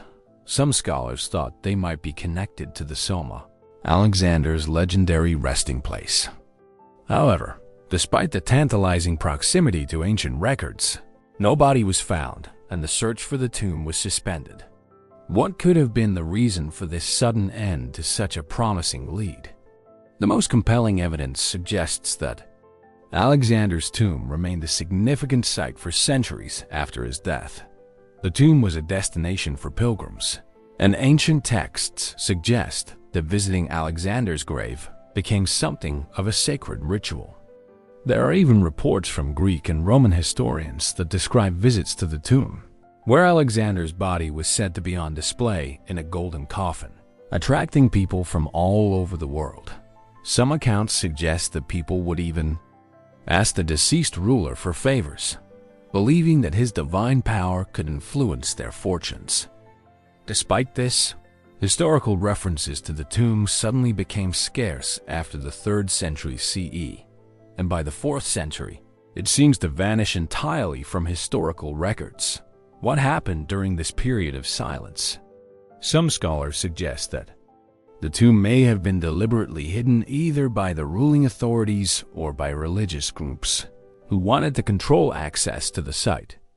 Another theory posits that it may have been damaged or destroyed during one of the many periods of upheaval that Alexandria faced during this time, including earthquakes, invasions, and political instability. The absence of any definitive records has fueled the development of numerous speculative theories.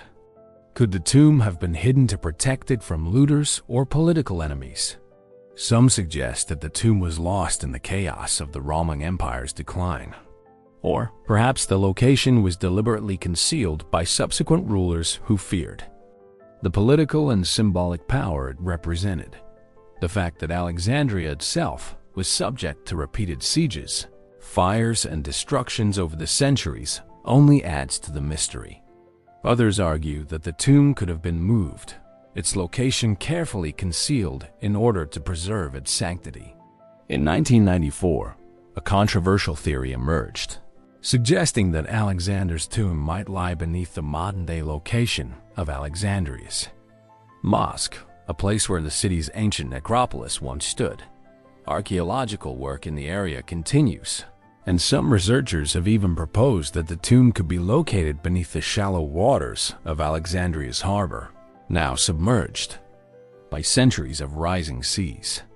Could the tomb have been lost beneath the waves, swallowed by the same waters that Alexander's ships once sailed upon? Adding to the intrigue, recent discoveries in the region have sparked new interest in the lost tomb. In 2004, archaeologists working in the area of Alexandria uncovered a large, elaborate tomb believed to be that of a high-ranking atomic official. The tomb's features intricate carvings, rich decoration, and a large sarcophagus bore similarities to the descriptions of Alexander's tomb. However, no direct link to the great conqueror was found, leaving the question of his final resting place still unanswered. Despite these discoveries, the mystery of Alexander's tomb continues to haunt scholars. What became of this iconic monument, one that would have symbolized the ultimate triumph of a man who in many ways seemed to transcend history itself? Is the tomb hidden somewhere beneath the streets of Alexandria, its secrets guarded by the sands of time? Or is it possible that it was destroyed long ago, lost forever to the annals of history? As we continue to search for answers, the tomb of Alexander the Great remains one of the world's greatest unsolved mysteries. Perhaps in the future, new technologies and discoveries will shed light on this ancient enigma, revealing the true fate of one of history's most legendary figures. Until then, we are left to wonder what truths lie hidden beneath the surface, waiting to be uncovered by those who dare to search for them. Among the weapons of war, few are as iconic as the samurai sword. Sleek, sharp, and a symbol of the warriors' skill and honor. But not all samurai swords were created equal. Some were designed for battle, others for legend. One such sword, known as the Norimitsu Odachi, defies everything we know about these deadly blades. At over 12 feet long, the Norimitsu Odachi stands as one of the largest and most mysterious swords ever created. The sword is a masterpiece of craftsmanship, forged in the 15th century during Japan's Sengoku period, a time of constant warfare between rival clans and brutal conflicts for power. But while most swords from this era were created for warriors to wield in battle, the Norimitsu Odachi was clearly different. This was not a sword for ordinary men. It was an impossibly large weapon, so enormous that it begs the question, who exactly could wield such a blade? And why was it made? The Norimitsu Odachi is remarkable for several reasons. First, its size is truly awe-inspiring. At over 12 feet long, it is more than 3 times the length of a typical katana, the traditional Japanese sword. The blade alone weighs over 7 kilograms. And the sword's hilt, crafted to allow the wielder to hold such an enormous weapon, adds further weight and complexity. While most samurai swords were designed for speed, precision, and ease of handling, the Norimitsu Odachi is a far more unwieldy and intimidating presence. It is a testament to the skills of its maker, but also a strange anachronism. What purpose could such a sword possibly have served? To understand the full mystery of the Norimitsu Odachi, we must first consider the context in which it was made. The sword was crafted by the legendary swordsmith Norimitsu, who's believed to have lived during the late 14th to early 15th centuries. Swordsmiths like Norimitsu were revered in feudal Japan. Their works are often seen as both functional and spiritual objects. The Odachi was a type of long sword used in the Sengoku period, but it was typically wielded by soldiers on horseback. So, what could explain the creation of a sword of such enormous proportions? And who would have been strong enough, skilled enough, or perhaps even mad enough to wield it? There are a few established explanations that attempt to shed light on the Norimitsu Odachi. One theory suggests that the sword was made not for combat, but as a ceremonial piece, a symbol of the power and prestige of a great leader. The sheer size of the weapon could have been a way to strike awe into the hearts of enemies and allies alike, a piece of propaganda as much as a tool of war. If this was the case, the Norimitsu Odachi might have been displayed during important ceremonies, perhaps even used in rituals to celebrate victories or intimidate foes. It might have been a ceremonial sword carried by an important leader to signify his stature and the might of his warriors. Another possibility is that the Odachi was designed as a weapon for use in a specific type of warfare. The Odachi was often wielded on horseback, with its long blade capable of striking down multiple enemies in a single sweeping motion. But the enormous size of the Norimitsu Odachi seems to suggest a different kind of combat. Was it a weapon intended for a particular type of battle or specific strategy? Perhaps it was intended for a heavily armored warrior on horseback, someone capable of wielding a sword of such immense weight and length.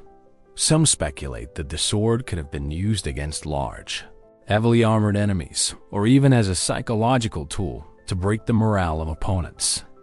The fear of encountering such an overwhelming weapon on the battlefield could have been as effective as any sword thrust.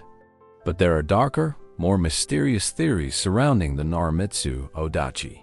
Some suggest that the sword was not simply a weapon, but an artifact of legendary proportions, imbued with mystical significance. In Japanese folklore, there are tales of weapons forged by gods or created to protect or destroy entire civilizations. Could the Norimitsu Odachi have been made as part of some ritual to wield immense power? Was it designed to be wielded by someone not entirely human, a being with extraordinary strength, or perhaps even a supernatural force? Could it have been the symbol of a forgotten warrior culture, one whose power lay not in the practical use of the sword, but in its very existence? The possibility of the sword's symbolic or mystical nature is further compounded by the belief in some parts of Japan that the size of a weapon could determine its power. In the Sengoku period, power was often associated with dominance, both in the physical and the spiritual dot.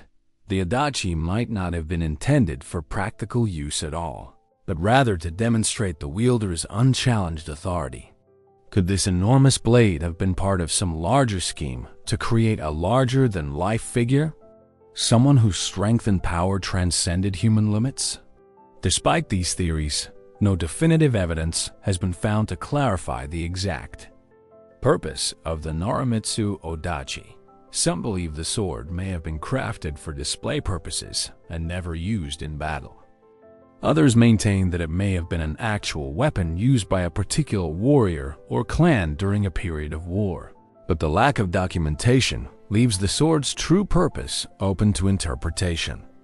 The Norimitsu Odachi exists today as an artifact, a testament to the extraordinary craftsmanship of its maker and a symbol of a time long past. It is housed at the Tokugawa Art Museum in Nagoya, Japan, where it remains as both a historical relic and an enigma. The sword, which once may have been a symbol of dominance and power, now raises questions rather than provides answers. Who could have wielded such a blade? What was its true purpose? Was it designed to strike fear into the hearts of enemies? Or was it part of a deeper, more mysterious narrative, one tied to forgotten rituals and ancient beliefs? As we reflect on the Norimitsu Odachi, one thing remains clear. The sword is as much a symbol of mystery as it is a relic of history. The questions surrounding it, its size, its purpose, and its maker, invite us to think beyond the boundaries of the known world, to consider the possibilities of what might lie hidden beneath the surface of history. Could there be more to this weapon than meets the eye? Or is it simply an extraordinary creation of a long-gone time, forever shrouded in the mists of uncertainty? High in the remote mountains of Japan, there are stories whispered by locals. Legends passed down throughout generations of a time when giants roamed the land. These giants, towering above ordinary men, were said to be fierce warriors who fought epic battles and left behind a trail of myths and mysteries. Today, the question of whether these lost giants were real or simply the product of folklore remains one of Japan's most fascinating and elusive mysteries. The earliest mention of giants in Japan can be traced back to ancient texts, including the Nihon Shoki and the Kogiki, two of the most important chronicles of Japanese history and mythology. These texts describe beings of extraordinary size, often depicted as heroes or deities who played pivotal roles in the formation of the Japanese islands and the establishment of its people. Some of these giants are said to have been gods, while others were warrior figures, each with strength beyond human comprehension. One of the most famous stories comes from the legend of Jinmu, the first emperor of Japan, who, according to the Nihon Shoki, was said to have been the descendant of a giant warrior god. Another well-known figure is Orochi, an 8-headed serpent, defeated by the god Susanoo, whose strength was said to rival that of the giants dot in these tales. The giants often embodied qualities such as raw power, fearlessness, and a connection to the divine. But could there be more to these stories than simple myth? In the 19th and early 20th centuries, a series of archaeological discoveries in Japan ignited new curiosity about the possibility of real giants who once lived on the islands dot throughout the country. There were reports of large skeletons being unearthed, bones that seemed to belong to beings of immense size far beyond the proportions of any known human or animal.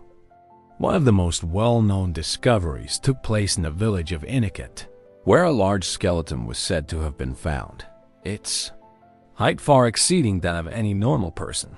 Local villagers, some of whom claimed to have witnessed the discovery, spoke of the skeleton as belonging to a warrior of extraordinary strength. However, despite these accounts, the existence of these giant skeletons has been hotly contested. Many of the finds were either dismissed as hoaxes or misidentifications of animal bones. Skeptics argue that some of the reports might have been exaggerated or misunderstood, driven by local folklore and a desire to connect ancient myths with physical evidence. After all, stories of giants are common in cultures all over the world. And it's possible that these giant skeletons were simply misunderstood remains, the product of a time when knowledge of anatomy was limited. Yet, the mystery persists and the search for evidence continues. Some researchers argue that the ancient giants described in Japan's mythological texts may have been based on real ancient human beings who were much taller than the average person of their time. Could there have been a group of people with a genetic trait that led to an unusually large stature? In Japan, as in other parts of the world, there are instances of individuals with gigantism or other genetic conditions that result in exceptional height, though none could compare to the legendary giants described in ancient texts. The most intriguing theory, however, is that these giants were not simply the result of genetic anomalies, but rather a distinct group of people, perhaps a lost civilization whose size and strength set them apart from other humans. This theory suggests that the giants were not mythological beings, but instead real warriors or rulers who once inhabited the Japanese islands, but were wiped out by some cataclysmic event, leaving only the remnants of their existence behind in stories and skeletal remains. In some theories, the giants are seen as part of a larger narrative that connects Japan to ancient global civilizations. Proponents of these ideas point to the ancient megalithic structures found throughout Japan, such as the Yonauni Monument, an underwater formation near the island of Yonauni that some claim could be the remains of a lost civilization. They argue that the giants were perhaps builders of these structures, people with the strength and size to construct massive stone structures that defy conventional understanding. Could these lost giants have been part of a culture that existed thousands of years ago? One that was wiped away by a natural disaster or some other catastrophic event? And if so, what happened to their civilization? Others look to the legends of giants found in various parts of the world, drawing parallels between Japan's lost giants and similar myths in other cultures. The Nephilim in the Bible, the giants of Greek mythology, and even the tales of Bigfoot in North America have been linked by those who believe that giant beings once walked the earth. Could the Japanese giants be part of a larger global myth that stretches across time and space? And if so, what is the shared cultural memory that gives rise to such stories? Despite the wealth of folklore and speculative theories, concrete evidence for the existence of these lost giants remains elusive. Archaeological digs in Japan have not uncovered any remains that can definitively be attributed to beings of extraordinary size. The reports of giant skeletons are often dismissed as either fabrications or misunderstandings of ancient bones. Yet, there are still those who insist that something more profound lies beneath the surface of these ancient stories. Could the giants of Japan have been real? Or are they simply the product of an age-old tradition of storytelling that sought to explain the origins of the Japanese people through mythical figures of great strength and stature? Perhaps the truth lies somewhere in between, a blending of fact and fiction, where real events and people become distorted over time into the legends we know today. The mystery of the lost giants continues to inspire those who seek to uncover the secrets of Japan's past. The remnants of these stories passed down through generations invite us to ask whether there may be more to the ancient world than we realize. What truths lie hidden beneath the surface of myth, waiting to be uncovered by those willing to look deeper? And what, if anything, can we learn from the giants who may have once walked the land? Deep in the rugged wilderness of Nevada, there is a place shrouded in mystery and ancient legend. Lovelock Cave. Nestled along the banks of the Humboldt River, the cave's dark, jagged mouth hides a past that has sparked both fascination and skepticism. For over a century, the story of the Lovelock Cave giants is one of those rare mysteries that blurs the line between folklore and historical fact, leaving questions in its wake that may never be fully answered. The cave itself, with its secluded location and dramatic surroundings, has been a site of intrigue for archaeologists and explorers alike. It is here in the late 19th and early 20th centuries that reports began to emerge of a discovery that would ignite imaginations. The remains of giants, large human-like figures that seem to defy the known history of humanity. The first major excavation at Lovelock Cave occurred in 1911 when a team of miners led by local archaeologist and historian David P. Miller began digging into the layers of earth inside the cave. They uncovered an astonishing array of artifacts, stone tools, baskets, and ancient remains of animals. But it was the human remains that caught the attention of researchers. Among the bones discovered were those of individuals who appeared to be far larger than any normal humans of the time. The most notable of these was a set of mummified remains, said to belong to a group of ancient people that local Native American tribes referred to as the Sayaka, or Tall Ones. According to oral traditions passed down through generations, these giants were once fierce warriors who had inhabited the region long before the arrival of European settlers. The evidence found in Lovelock Cave seemed to support these claims. According to reports, some of the human bones uncovered were said to have been so large that they couldn't possibly have belonged to ordinary humans. The most sensational claims suggested that some of the skeletons were over 8 feet tall, much taller than any known Native American or European settler of the time. Such a discovery would be remarkable, challenging everything we know about the prehistoric peoples of North America. Local Native American tribes, particularly the Putes, have long told stories of the Sika. These tales describe a race of red-haired, giant people who once roamed the lands of the Great Basin. According to the Pot legend, the giants were aggressive and cannibalistic, and they lived in the area long before the ancestors of today's Native American tribes arrived. The legends also tell of a dramatic conflict in which the giants were driven into Lovelock Cave by the Pots, who then sealed entrance with stones, trapping the giants inside to perish. The cave became a tomb for these ancient beings, and the remains of the giants, so the story goes, were left behind, preserved by the dry environment of the cave.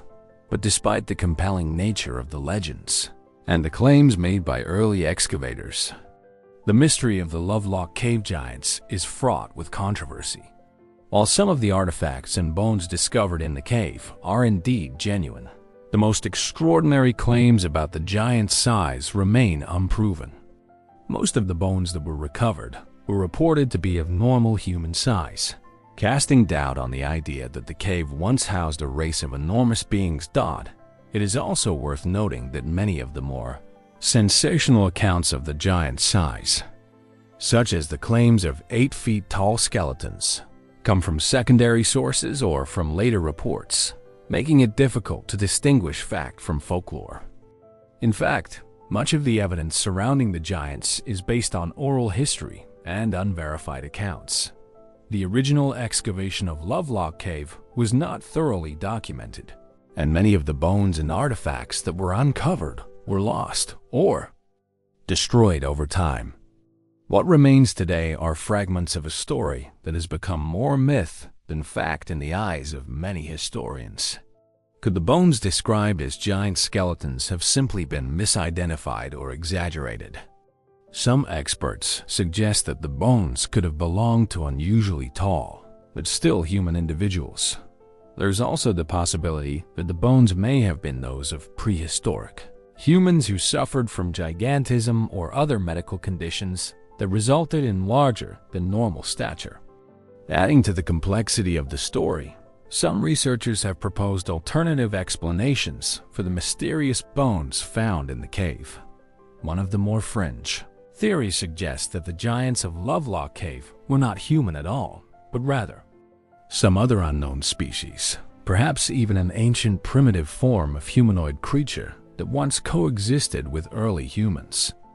The idea that there were non-human giant beings in North America, beings who left behind no other traces of their existence, remains highly speculative, but it is a possibility that some find intriguing.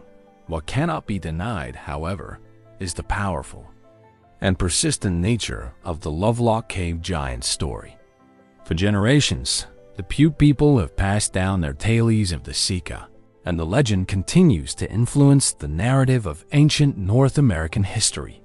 Whether or not the giants of Lovelock Cave were real, the mystery surrounding them has left a mark on the collective imagination.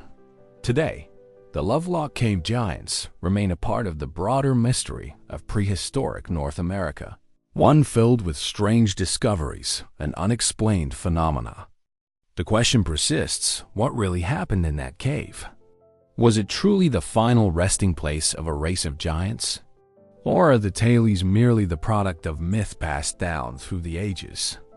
Could the stories told by the Pots be based on a kernel of truth, distorted over time by the passage of generations?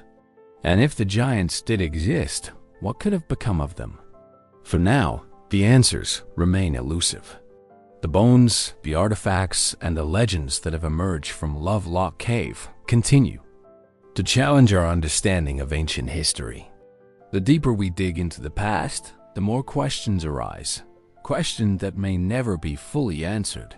But as long as the cave stands, and as long as the stories endure, the mystery of the Lovelock Cave giants will continue to haunt us, whispering of forgotten peoples and ancient secrets buried beneath the earth.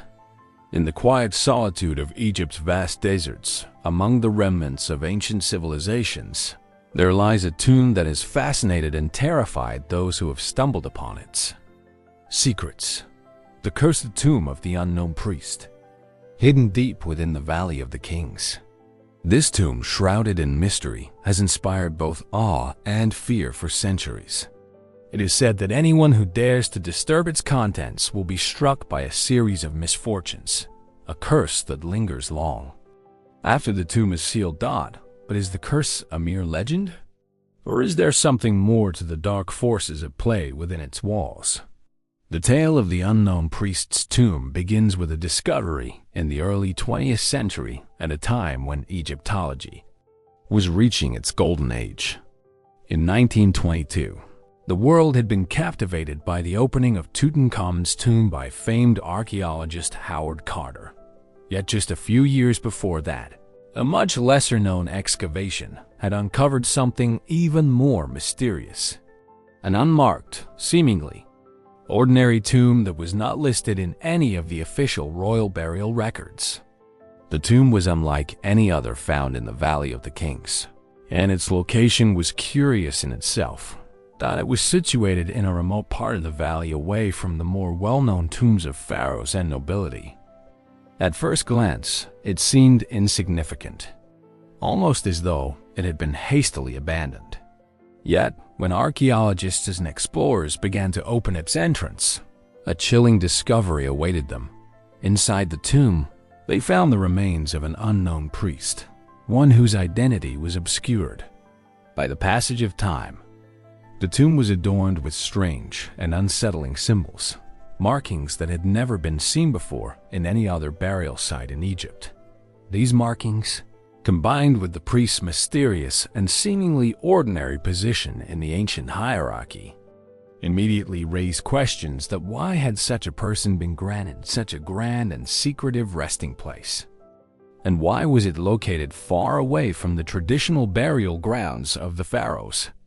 The moment the tomb was opened, an eerie series of events began to unfold. The initial expedition's leader, an experienced archaeologist, was struck with a sudden and inexplicable illness, falling into a fevered state shortly after touching the tomb's contents. The fever was brief but intense, leaving him weak and delirious for days. Soon after, another member of the team succumbed to an accident, one that was inexplicable given the relatively safe conditions of the excavation site. Over the following weeks, members of the team began to report strange occurrences, vivid dreams of a shadowy figure, footsteps echoing in empty hallways, and even the inexplicable appearance of hieroglyphs on their equipment. As the days wore on, it became clear that something unusual was at work in the tomb. Word quickly spread that the tomb had been cursed. An ancient malediction laid upon the priest's resting place meant to protect it from desecration. The story of the curse intensified when a local man who had helped with the excavation was found dead under mysterious circumstances, his body inexplicably ravaged by an unknown affliction. Despite the growing fear surrounding the tomb, a group of scientists and researchers returned to investigate. As they began their study, they discovered a hidden chamber deep within the tomb, one that was sealed off from the rest of the burial site. Inside the chamber, they found an object of great significance, an amulet inscribed with more symbols identical to those found on the tomb's walls. However, the amulet was unlike any other Egyptian artifact found before. Some believed it contained a form of ancient magic, a curse that could only be activated by disturbing the tomb. But was it the amulet itself, or something else that had caused the deaths and misfortunes that followed? There was little consensus on what exactly happened next. The tomb's final resting place was sealed once more, and any further expeditions to the site were halted. Yet, the curse seemed to continue. Archaeologists and explorers who worked in the vicinity reported hearing unsettling noises emanating from the tomb. Some claimed to have seen the shadowy figure of a tall priest always watching from a distance. Even years later, those who had been involved in the original excavation could not shake the feeling of being watched. Some experienced sudden bouts of illness, while others had vivid nightmares about the tomb. But what could explain these events? Some suggest that the curse is nothing more than the product of superstition, a story passed down over generations to explain the misfortunes that occurred after the tomb was disturbed. The ancient Egyptians were known to have placed heavy emphasis on protecting the dead, and it's possible that the story of the priest's curse was a metaphor for the grave, consequences of disturbing the resting places of the dead. Others, however, point to a deeper, more mystical explanation, one that ties the tomb of the unknown priest to ancient practices that have since been lost to time. In ancient Egypt, priests were not just spiritual leaders. They were believed to have deep knowledge of the unseen world. Could this priest have been privy to ancient rituals or powers that allowed him to influence events long after his death? Was the curse, as some have speculated, a form of spiritual protection, an enchanted warning meant to deter those who sought to desecrate the tomb? If so, could the events surrounding the tomb be the result of something far more powerful than human superstition? Something from the spiritual world, potentially unveiling dark forces beyond comprehension? Then there is the more practical explanation, the idea that the tomb itself is a product of its environment. The Valley of the Kings is known for its underground chambers, some of which contain toxic gases or minerals that could cause hallucinations or sickness. Could the strange symptoms reported by the researchers and archaeologists be linked to natural factors such as these, rather than the result of a curse? Was the amulet a cleverly designed artifact meant to manipulate the superstitions of those who found it? Yet, as time has passed, the mystery of the cursed tomb of the unknown priest has only deepened. Though the tomb remains sealed, it still exerts a pull on the curious and the adventurous. Some argue that the curse is not a literal danger, but a psychological one perpetuated by the power of suggestion. Others remain convinced that something more sinister lies beneath the surface, a hidden force, ancient and powerful, that continues to influence the world from the shadows of its burial chamber. What happened in that tomb all those years ago? Was it a curse, a coincidence, or something else entirely? The questions surrounding the tomb remain unanswered, and the story continues to evolve with each new discovery, each new theory, and each new person drawn to the mystery of the unknown priest. Could the tomb hold truths that are too dangerous to uncover? And what if anything is waiting for those who dare to dig deeper into the past? The ocean has always been a vast, unfathomable expanse, one that beckons explorers and scientists alike to unlock its mysteries. Its depths are home to creatures both beautiful and terrifying, many of which remain largely unknown to us. Among these, the shark stands as a symbol of primal fear, an apex predator whose presence in the water has both fascinated and haunted humankind for millennia. But what if the shark, as we know it today, was not always a creature of terror in our collective consciousness? What if the first shark attack in human history happened long before we began keeping records of such events, shrouded in the midst of prehistory? Sharks have existed for over 400 million years, predating the dinosaurs and surviving the mass extinctions that wiped out so many species. Their evolution has given them an almost mythical status, and their presence in the oceans is undeniable. For centuries, humans have coexisted with these creatures, encountering them in countless ways. From the thrilling excitement of a fisherman's tale to the chilling terror of modern shark attacks. But how did our fear of sharks evolve? Could there have been a time far in the past when the very first attack occurred, marking the beginning of a long and complex relationship between humans and sharks? The earliest accounts shark encounters come from ancient seafaring cultures. Greek and Roman writings speak of monstrous sea creatures, many of which bear striking resemblances to sharks. But these early references are often vague and filled with mythological undertones, making it difficult to determine when or even if the first true shark attack on humans occurred. That it is only in the more recent history of exploration, particularly with the rise of oceanic trade routes in the medieval and early modern periods, that we begin to see documented cases of shark attacks on sailors. One of the earliest recorded shark attacks occurred in the 16th century when sailors from Europe ventured farther into the open seas. A German explorer reported to have sailed off the coast of Africa documented an attack in which a shark supposedly bit a sailor's leg. While this account is certainly among the earliest direct interactions between humans and sharks that we know of, it remains unclear if this was the true first encounter. Could earlier civilizations have experienced shark attacks and simply failed to record them? Or were sharks in the days before extensive maritime travel merely a distant threat, one whose presence was felt only in the deepest, most dangerous parts of the ocean?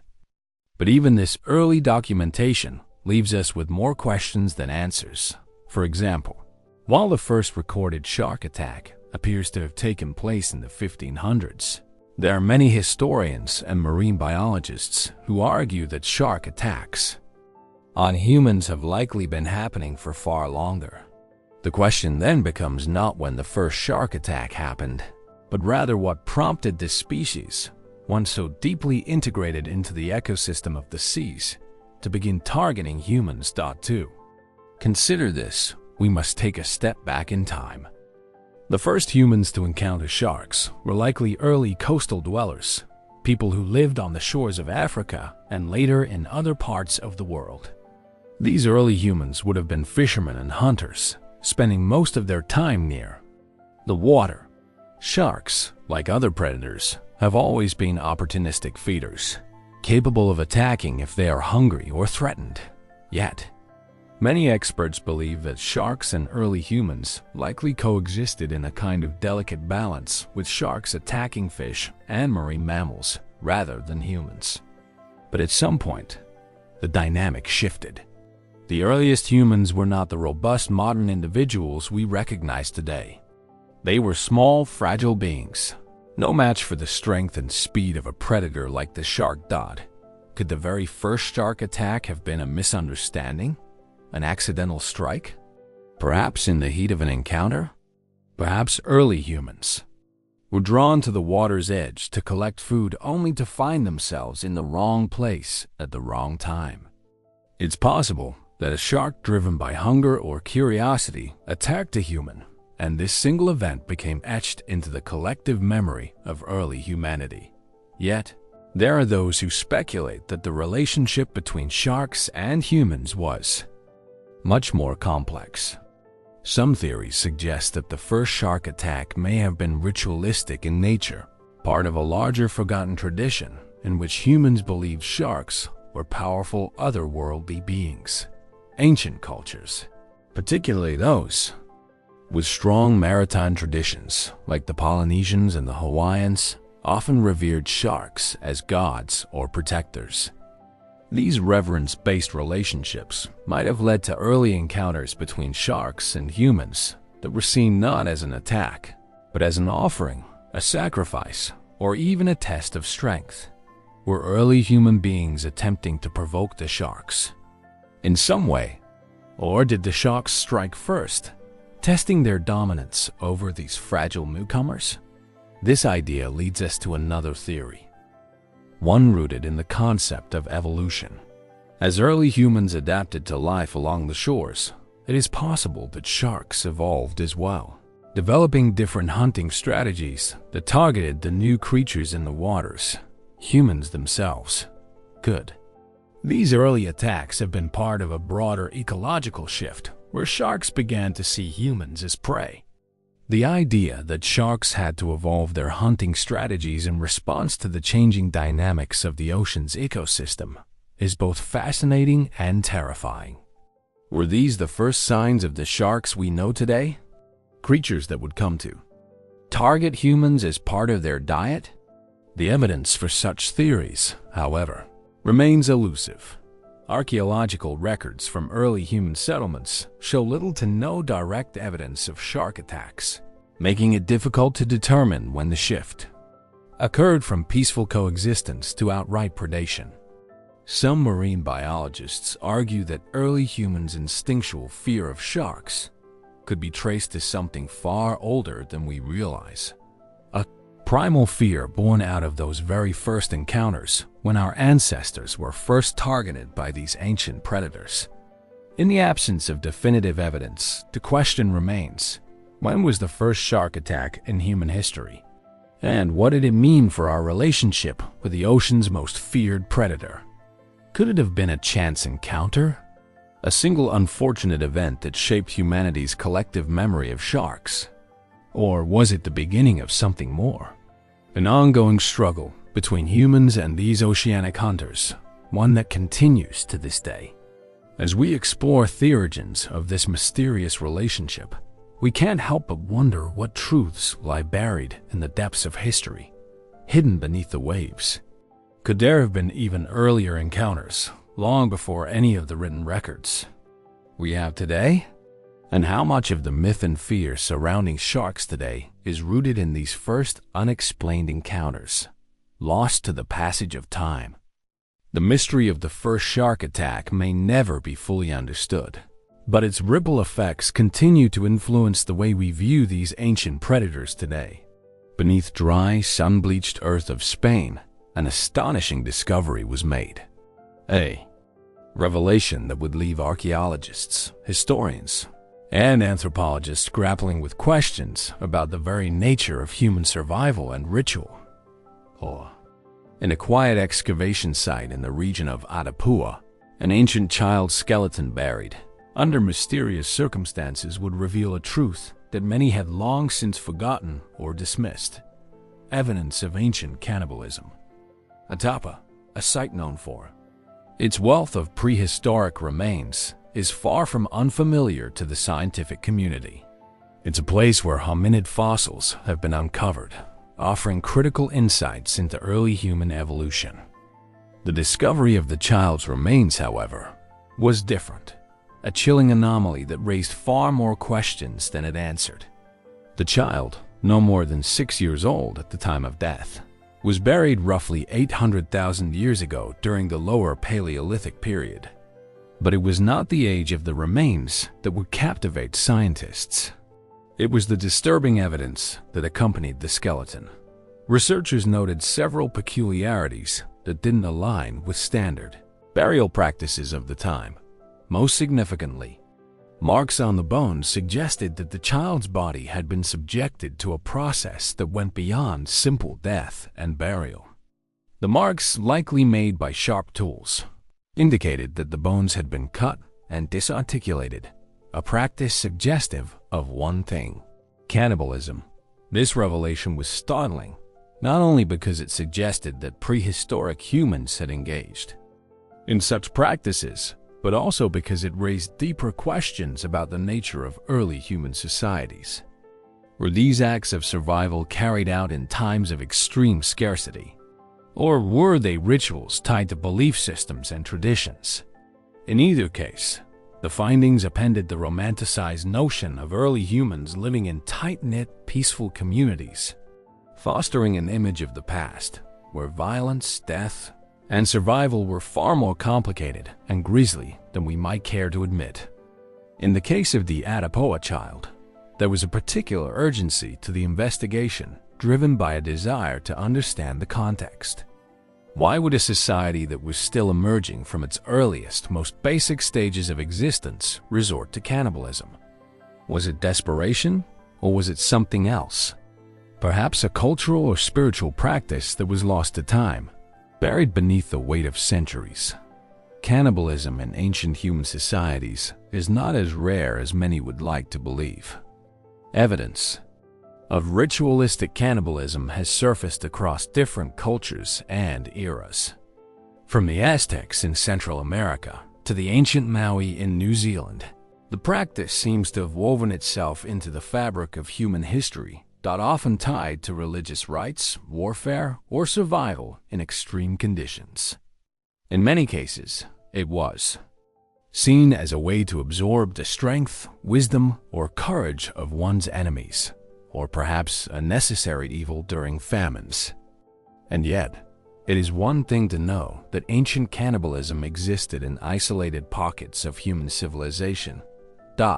It is another to encounter it in a site where it was not previously suspected, where the very possibility of such a practice challenges conventional understandings of human behavior. As the story of the child's skeleton spread through the scientific community, it was met with a mixture of intrigue and skepticism. Some researchers suggested that the marks on the bones might not have been made by human hands at all. Perhaps, they argued, animals had scavenged the body after death. However, closer examination of the bones, coupled with the discovery of similar findings at other prehistoric sites, soon ruled out this theory. The cuts were too precise, the disarticulation of the bones too deliberate to have been the work of scavengers. This left only one possibility: human intervention. The mystery deepened as experts examined the wider context of the Atapuerca site. In this region, archaeologists had previously unearthed evidence of early hominid activity, including the remains of Homo heidelbergus, a species of archaic humans that inhabited Europe between 600,000 and 200,000 years ago.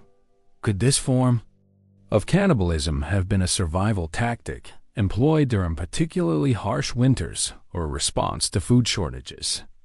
It is well documented that early humans lived in environments where resources were scarce and the risk of starvation was ever present. The practice of consuming the dead in such dire circumstances could have been a desperate measure to ensure the survival of the group. Yet, there are other possibilities. Some researchers have speculated that this act of cannibalism could have been ritualistic in nature, an offering to gods or ancestors, or perhaps an attempt to gain the power of the deceased. The markings on the child's bones, arranged in specific patterns, have prompted some to question whether the practice was not about survival at all, but rather part of a deeper spiritual or social structure. Could it have been a way for the group to assert dominance over death itself? A way of ensuring the child's spirit remained tied to the living world, either out of reverence or fear. As fascinating as these theories are, the truth remains elusive. The historical and cultural context of the Atapuerca child's cannibalism is lost to time. And while the bones provide vital clues, they cannot reveal the full story. Was this an isolated incident, or was it part of a broader, long-standing tradition? Was cannibalism driven by necessity, or was it a practice part of a society's rituals woven into the fabric of their daily lives? Did other groups of homicidal beginners engage in similar practices, or was it unique to this particular group? These questions hang in the air unanswered, casting a shadow over the world of prehistoric human cultures. What we do know, however, is that this discovery challenges us to reconsider our assumptions about early human life. It forces us to look at the past through a more complex lens, one that acknowledges both the beauty and the darkness of human existence. The child's skeleton, with its unsettling marks and disarticulation, serves as a reminder that survival in the ancient world was not simply a matter of fighting for resources. It was also about navigating the deep and sometimes terrifying forces that drove ancient peoples to do the unthinkable. And as we peer into the distant past, we are left with more than just questions about cannibalism. We are confronted with the haunting possibility that we will never fully understand the depths of human behavior in times of desperation, or the cultural practices that may have shaped ancient civilizations. How much of what we know about ancient humanity has been lost to the sands of time? And what truths about survival, fear, and ritual still lie hidden beneath the surface? High in the remote snow-capped peaks of the Indian Himalayas lies a place of eerie silence. A place where the mountains themselves seem to hold their breath, guarding a mystery as old as time. Lake Rupkund, known as the Skeleton Lake, is a tranquil, shimmering body of water nestled in the foothills of Uttarakhand. But beneath its calm surface, there lies a chilling secret, one that has captivated and perplexed scientists, explorers, and historians for decades. In 1942, a British forest ranger named Keter Singh was trekking through the mountains when he stumbled upon a gruesome discovery: human skeletons scattered across the shores of Lake Rupkund. Hundreds of bones, many of them remarkably well preserved despite their exposure to the elements, were found in the lake's vicinity. Most of the remains were attributed to human beings who had seemingly perished under mysterious and violent circumstances.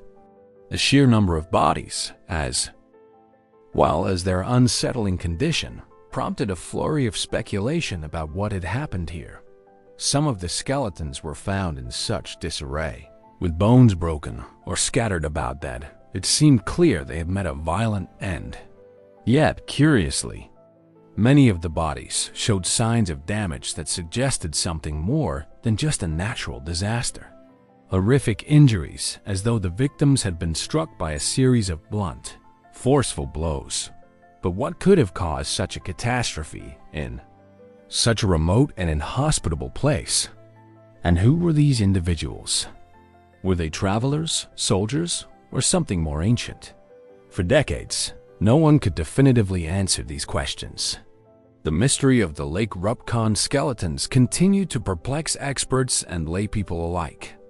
As the bodies seemed to defy conventional explanations, there were no clear signs of battle or warfare, no obvious signposts to suggest who the victims might have been or why they had come to such an untimely, violent end.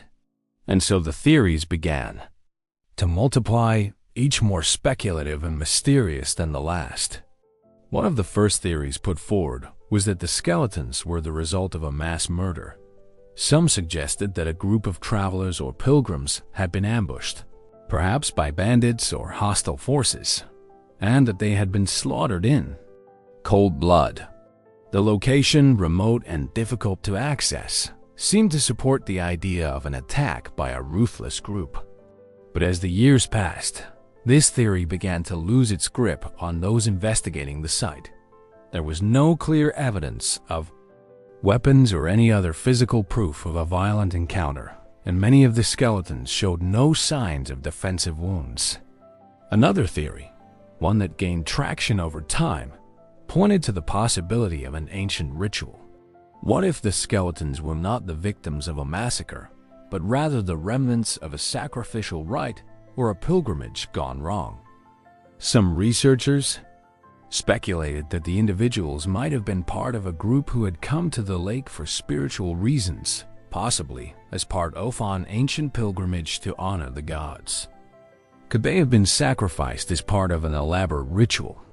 Or had they been caught in a fatal storm during their journey? It was even suggested that the bodies could belong to a group of people who were part of an ancient religious cult, or a society with deeply ritualistic beliefs. But what was it that led to such a widespread theory of ritualistic sacrifice? The sheer number of bodies, found over 200 individuals, was more than one would expect from a simple accident, and their condition only seemed to deepen the mystery. It was as if the lake had been a final resting place for these individuals, a place where death had found them in a way that transcended the usual natural causes.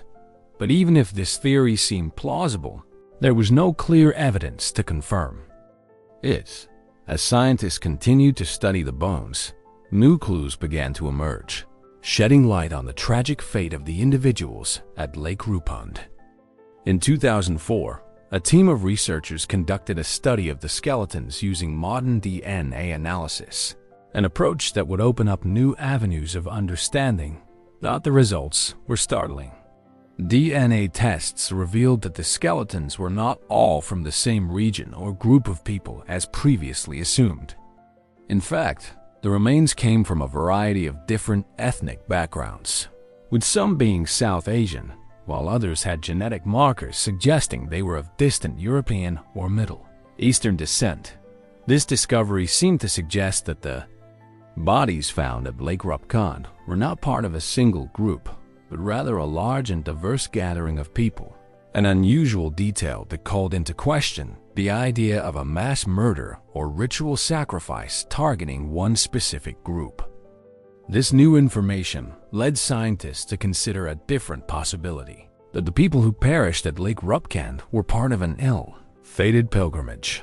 Some researchers hypothesized that these individuals had gathered for an ancient religious or cultural event, possibly a festival or a religious pilgrimage, and that the group had been caught in a sudden and deadly storm. This theory fit the location, perched high in the mountains, exposed to harsh weather conditions, and could explain the widespread disarray of the bodies. But what of the injuries? Many of the bones exhibited severe blunt force trauma, marks suggesting that the bodies had been struck by large, heavy objects. Could these injuries have been caused by the impact of falling rocks or hail during a storm? Or could they have been inflicted in some other way? Some researchers posited that the injuries might have been caused by hailstones, which in extreme cases could become large and deadly. Could this explain the fractures and damage seen in the skeletons? While this theory seems plausible, there are still significant questions that remain unanswered. For one, why were so many individuals in the same place at the same time? Was it truly a pilgrimage? Or could there have been something more intentional about their gathering? And if it was a storm that led to their deaths, why did the storm cause so much destruction, particularly in such a remote location? Despite extensive research, the mystery of the Lake Rupkand skeletons remains unresolved. With every new piece of evidence, the theories continue to shift, becoming more intricate and mysterious. The question of whether these individuals were the victims of mass murder, the casualties of an ancient ritual, or the unfortunate survivors of a deadly storm continues to haunt researchers and explorers alike. As we peer into the depths of Lake Rupkand, we are left with more questions than answers. What truly happened in this remote corner of the Himalayas so long ago? Could the truth be even stranger than we can imagine? And will we ever uncover the full story of the skeletons that lie in wait beneath the still waters of Lake Rupkand? The mystery endures as elusive and chilling as the mountain winds that sweep over the lake's surface. Deep in the icy heart of the Alps, where the winds howl and the snow falls like a blanket of silence, there lies a mystery preserved for millennia. In 1991, two hikers stumbled upon something that would forever change the course of archaeological history: the frozen remains of a man who had died more than 5,000 years ago. His name was UTC. And though he had been lost to time, his discovery would reignite questions not only about the life he led, but about the inexplicable chain of events that followed his unearthing. Utsi was no mere relic. He was a man from the Copper Age. His body was so remarkably preserved by the glacial ice that even the tattoos on his skin were visible after thousands of years. Scientists marveled at the opportunity to study such a well-preserved specimen of early human life. But as they began to unearth the secrets of his death, something curious began to unfold. An uncanny series of tragic and untimely deaths, all tied to those who came into contact with Utsi's remains. Was it merely coincidence, or was something far darker at play? Utsi's story begins in the mountains of northern Italy, where his body was discovered at an altitude of over 10,000 FT. At first, he was assumed to be a victim of a modern-day accident, but the investigation soon revealed something much more extraordinary. Radiocarbon dating showed that Utsi had lived around 3,300 BCE, placing him squarely in the late Stone Age, far before recorded history. But what caught the attention of archaeologists was not just his age, but the manner of his death. Utsi's body revealed that he had been murdered. He had a deep wound from an arrow in his shoulder, and evidence suggested that he had been bleeding out when he was attacked, leaving behind a trail of blood leading to the site where his body was discovered. But who could have killed him, and why? Was it the result of a skirmish, a political assassination, or a violent act driven by some ancient personal vendetta? Theories abound, but no one can say for certain. However, the mystery of Ötzi doesn't end with the discovery of his body. In the years following the unearthing of the Iceman, an inexplicable series of events began to unfold. An eerie pattern that would later be dubbed the Curse of Ötzi. The first person to suffer an untimely fate was the German tourist Helmut Simon, who had discovered Ötzi's body in the first place. Just days after the discovery, Simon fell ill and tragically passed away from a heart attack at the age of 68. But it was not just Simon's sudden death that raised eyebrows. His wife Erica, who had accompanied him on the hike that day, died in a car accident several years later, struck by a vehicle while driving home. Was this a coincidence, or had the curse of the Iceman begun to take its toll? Next, there was the case of the forensic expert Rainer Hahn, who was one of the first to examine Ötz's body. He had been involved in the analysis of the Iceman's remains, and in 1992 was involved in an accident while hiking in the Alps. He fell while climbing and suffered serious injuries, requiring a lengthy recovery. Some wondered whether this too was a part of the curse, as it seemed far too coincidental to be ignored. Then there was the case of Kurt Fritz, the mountaineer who had assisted with the excavation of Ötz's body. In 2004, just a few years after the discovery, Fritz tragically fell to his death while attempting to climb in the same region where Ötzi had been found. His death, though the result of a mountaineering accident, added yet another layer to the growing legend of the Iceman's curse, as if to confirm that the curse was not bound by mere coincidence. Several other figures involved in the discovery of Ötzi's body would also face untimely deaths or misfortunes. With each passing tragedy, the story of Ötzi shifted from one of scientific curiosity to something far more unsettling. Was it simply bad luck? Or was there something more to the series of deaths that followed? As the mystery deepens, some have pointed to the possibility of scientific or historical explanation. Could these deaths have been the result of the stress, pressure, and isolation associated with high-altitude work and extreme environments? After all, Ötzi's discovery was made in one of the most dangerous regions in the Alps, and the physical toll on those involved would have been immense.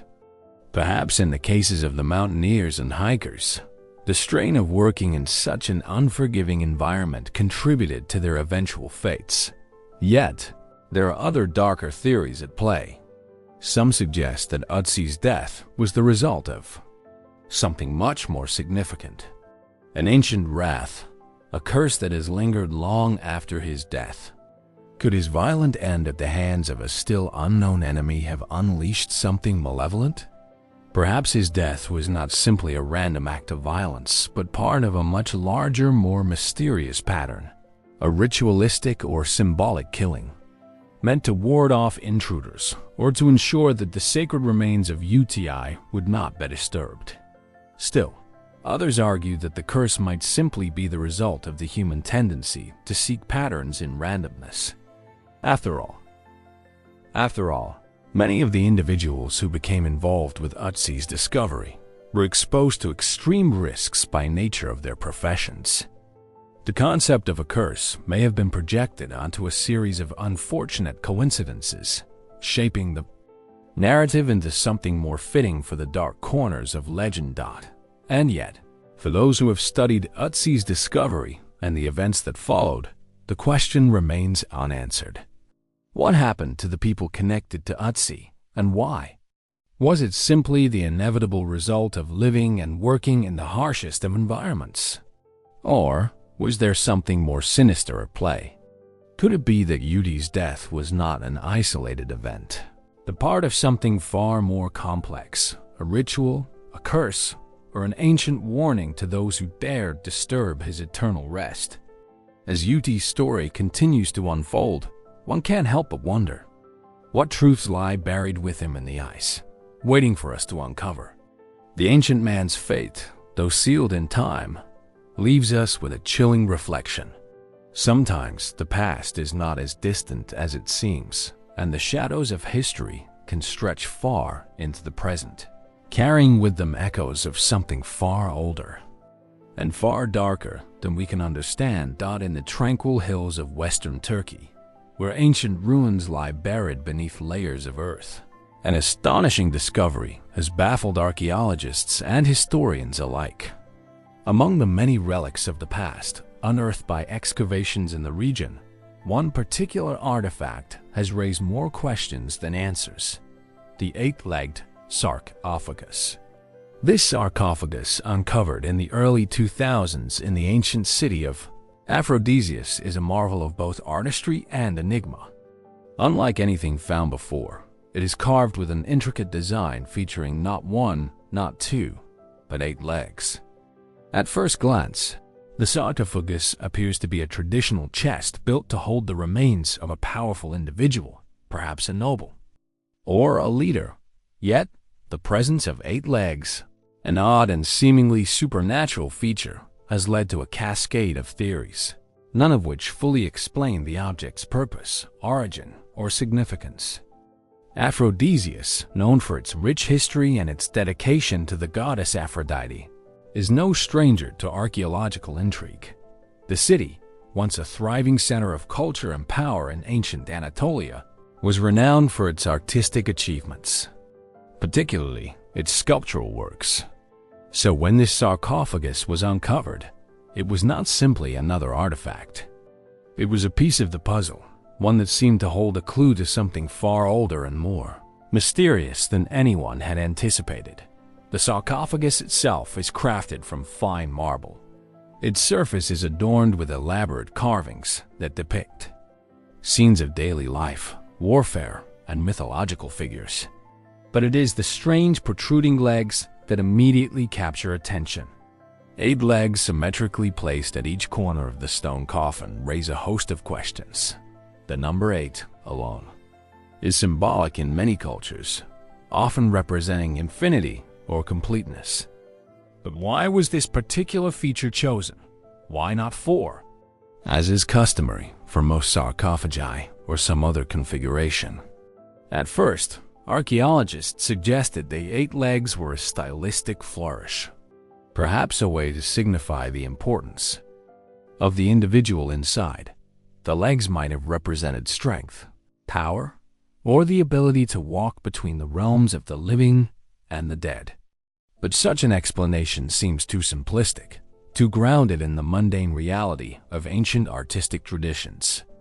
The 8-leg design, after all, is not only peculiar, it is entirely unique. This mystery deepens further when we consider the context of the discovery. The sarcophagus was found in close proximity to a temple dedicated to Aphrodite, but its exact origins remain uncertain. Could the sarcophagus have belonged to a priest or a high-ranking member of the religious elite? Someone whose status might have warranted such an unusual design. Or perhaps it was the resting place of a figure who was thought to possess qualities beyond those of ordinary humans. Someone whose ability to traverse both the earthly and divine realms might be symbolized by the 8 legs. As archaeologists have delved deeper into the excavation site, they have found no direct connection to the historical figure who may have been buried in the sarcophagus. It is possible, some have speculated, that the sarcophagus was meant to represent a god or semi-divine being, someone who walked between the mortal and the supernatural. The 8-legged design could then be a symbolic representation of the power to traverse multiple realms, a feature that seems to echo ancient myths of gods and heroes who could move between worlds. In Greek mythology, the gods were often depicted as having power over the mortal and divine spheres, able to pass through the veil of death or intervene in the affairs of humankind. Yet, this remains speculative. There are no direct records to suggest that such a belief system existed in Aphrodisias, nor are there any surviving myths or stories from the region that could shed light on the meaning behind the sarcophagus's design. Could this be a completely unique cultural expression? Or was it the result of external influences, perhaps from neighboring civilizations with whom Aphrodisias interacted, such as the Egyptians or Mesopotamians, both of whom had rich traditions of symbolic art? In addition to the symbols and legends of the ancient world, another theory has emerged, one that ventures into more unconventional territory. The possibility that the sarcophagus was not merely a work of art, but something far more functional or even ritualistic. The theory posits that the eight-legged structure could have been part of an ancient belief in reincarnation, suggesting that the figure buried inside was viewed as a figure of transformation, someone who had passed beyond the ordinary cycle of life and death. This idea is supported by the fact that the eight-legged design is so uncommon in the ancient world, raises the possibility that it was meant to convey a unique concept, perhaps even a concept that bridged the gap between life and afterlife. Some even suggest that the sarcophagus may have been part of a cult or religious practice related to the worship of the goddess Aphrodite, whose followers believed in the transformative power of love and death. Could the eight legs represent the transformation of the soul, ascending to a higher plane, or perhaps traveling through multiple reincarnations? But perhaps the most chilling and speculative theory to emerge from this discovery links the eight-legged sarcophagus to a more supernatural explanation. Some have argued that the legs might represent a connection to otherworldly forces, beings from realms beyond the mortal world. The sarcophagus, they claim, could be a symbol of contact with forces that existed outside the known boundaries of the physical realm. The idea that this sarcophagus was created to protect its occupant from some ancient lingering evil or curse adds an unsettling dimension to the mystery. Could the eight legs represent an entity that could navigate between the worlds of the living and the dead, offering protection? Or perhaps keeping something at bay? And yet, despite the wealth of theories and speculations, the mystery of the eight-legged sarcophagus remains unsolved. There is no conclusive evidence to support any of these ideas, and no way to definitively determine its true origin or purpose. The mystery lingers in the shadows of history, offering tantalizing glimpses of a forgotten past, one where gods, heroes, and mortals intertwined in ways we may never fully understand. The sarcophagus, with its intricate carvings and strange eight-legged form, stands as a testament to the complexity and mystery of the ancient world. What does it mean? What ancient beliefs, what powerful figures did it represent? And what if anything might still lie hidden beneath the surface of its stone exterior? The answers may be buried forever in the sands of time, but the question remains: what truth does this enigmatic sarcophagus hold, and how far does its mystery stretches into the unknown? Nestled in the rugged hills of Scotland, where the winds seem to carry the whispers of a long-forgotten past, lies a series of ancient ruins that have confounded historians, archaeologists, and scientists for centuries. These are the vitrified forts, mysterious stone structures that bear the marks of an intense heat, so powerful it has left the stone itself melted and fused into glass-like formations. The question remains: what caused this incredible heat? Was it the fire of human hands or something far stranger, something not yet understood? Vitrification, the process by which stone is transformed into a glass-like substance through intense heat, is a phenomenon not commonly found in the archaeological record. Yet in the wilds of Scotland, at sites like the hill forts of Dunadir and Craigfedry, the remains of these vitrified forts tell a chilling story. The stones that once formed the walls of these fortresses show signs of severe heat damage. Some stones have been melted so thoroughly that they appear to have been vitrified by a temperature far higher than anything achievable by conventional fires. The first recorded discovery of these enigmatic ruins dates back to the early 19th century, When local researchers noticed the strange, almost alien appearance of the stones in some of Scotland's more remote hills. Unlike traditional fortifications, which would have been built with dry stone or clay mortar, these structures contained stones that had visibly transformed.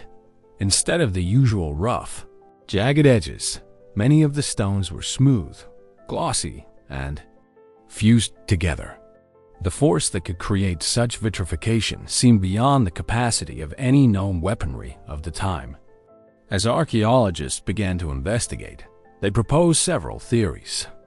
One of the most widely accepted explanations suggests that these forts were destroyed by ancient fires. The theory posits that attackers may have set fire to these structures, and the flames reached such extraordinary temperatures that the stone itself began to melt. But this explanation, while plausible, raises its own set of questions. How could a fire, even one fueled by wooden logs, generate enough heat to vitrify stone, a substance that typically requires temperatures over 1000 C, 1832 F? Other explanations put forward involve the use of large-scale firebrands or a kind of ancient weaponry. Some suggest that the heat might have come from a massive blaze ignited through some form of ancient pyrotechnics, or even the concentrated energy of a large fireball. These theories point to the possibility of attackers using advanced methods of warfare, but the lack of any historical records describing such weapons leaves these explanations with little tangible support. Yet, as the investigation deepens, some researchers and theorists have ventured into more speculative territory. Could these vitrified forts have been burned by a force beyond the realm of known ancient technology? Some have proposed the idea of ancient lasers, possibly as advanced as those seen in science fiction, being responsible for the vitrification of the stones. Could some long-forgotten civilization, one possessing knowledge far beyond our understanding of the time, have harnessed the power of focused light to destroy these fortifications? It's a theory that raises more questions than answers. If such technology existed, where did it come from? Why is there no evidence of similar tools or weapons in the archaeological record? The possibility of an ancient laser weapon seems, at first, almost absurd. After all, what could have enabled people thousands of years ago to produce technology capable of emitting such concentrated energy? Yet, the vitrification of the stones remains unexplained by any conventional means. And some researchers point out that there are numerous examples in the ancient world where advanced technology seems to have existed far ahead of its time. Technology that was either lost or intentionally hidden from history. Some have even gone so far as to suggest the involvement of extraterrestrial forces. Could these strange vitrified forts be the result of contact with advanced beings from another world? The idea that ancient civilizations were visited by extraterrestrial beings with technology far superior to our own is a fringe theory, one that continues to intrigue and perplex both historians and conspiracy theorists alike. The heat required to vitrify stone could, they argue, have come from a highly advanced extraterrestrial craft capable of focusing and controlling energy in ways that we can barely comprehend. Alternatively, there are more grounded theories that suggest that the vitrification might have been caused by natural phenomena, such as lightning strikes. The high frequency of lightning storms in the region could have in theory sparked fires that reached high enough temperatures to cause vitrification. However, this explanation struggles to account for the widespread and consistent nature of the vitrification seen in many of the forts. Lightning, after all, is an unpredictable and isolated event, not something that could easily target a specific location with such devastating precision. As the debate continues to unfold, the vitrified forts of Scotland remain a tantalizing enigma, one that reveals more about our own understanding of history than the actual people who built these structures. Were these people simply early innovators who were ahead of their time, experimenting with fire and heat in ways that we have lost the knowledge of? Or were they subject to forces that are still beyond our current grasp? In many ways, the mystery of the vitrified forts calls into question how much of our understanding of ancient civilizations are based on assumptions rather than verified facts. It invites us to reconsider the limits of human ingenuity and to acknowledge that perhaps there are aspects of our past that we may never fully comprehend. Could there have been other technologies lost to time that we have yet to uncover? Or are we looking at something much stranger, something that defies even our most basic understanding of what was possible in the ancient world? As we stand at the foot of these ancient fortifications, their stone walls fuse to be an unknown force, we are left to wonder what really happened here. Were these structures victims of an ancient, unstoppable fire? Or was the answer far more complex, and perhaps far more chilling than we are willing to admit?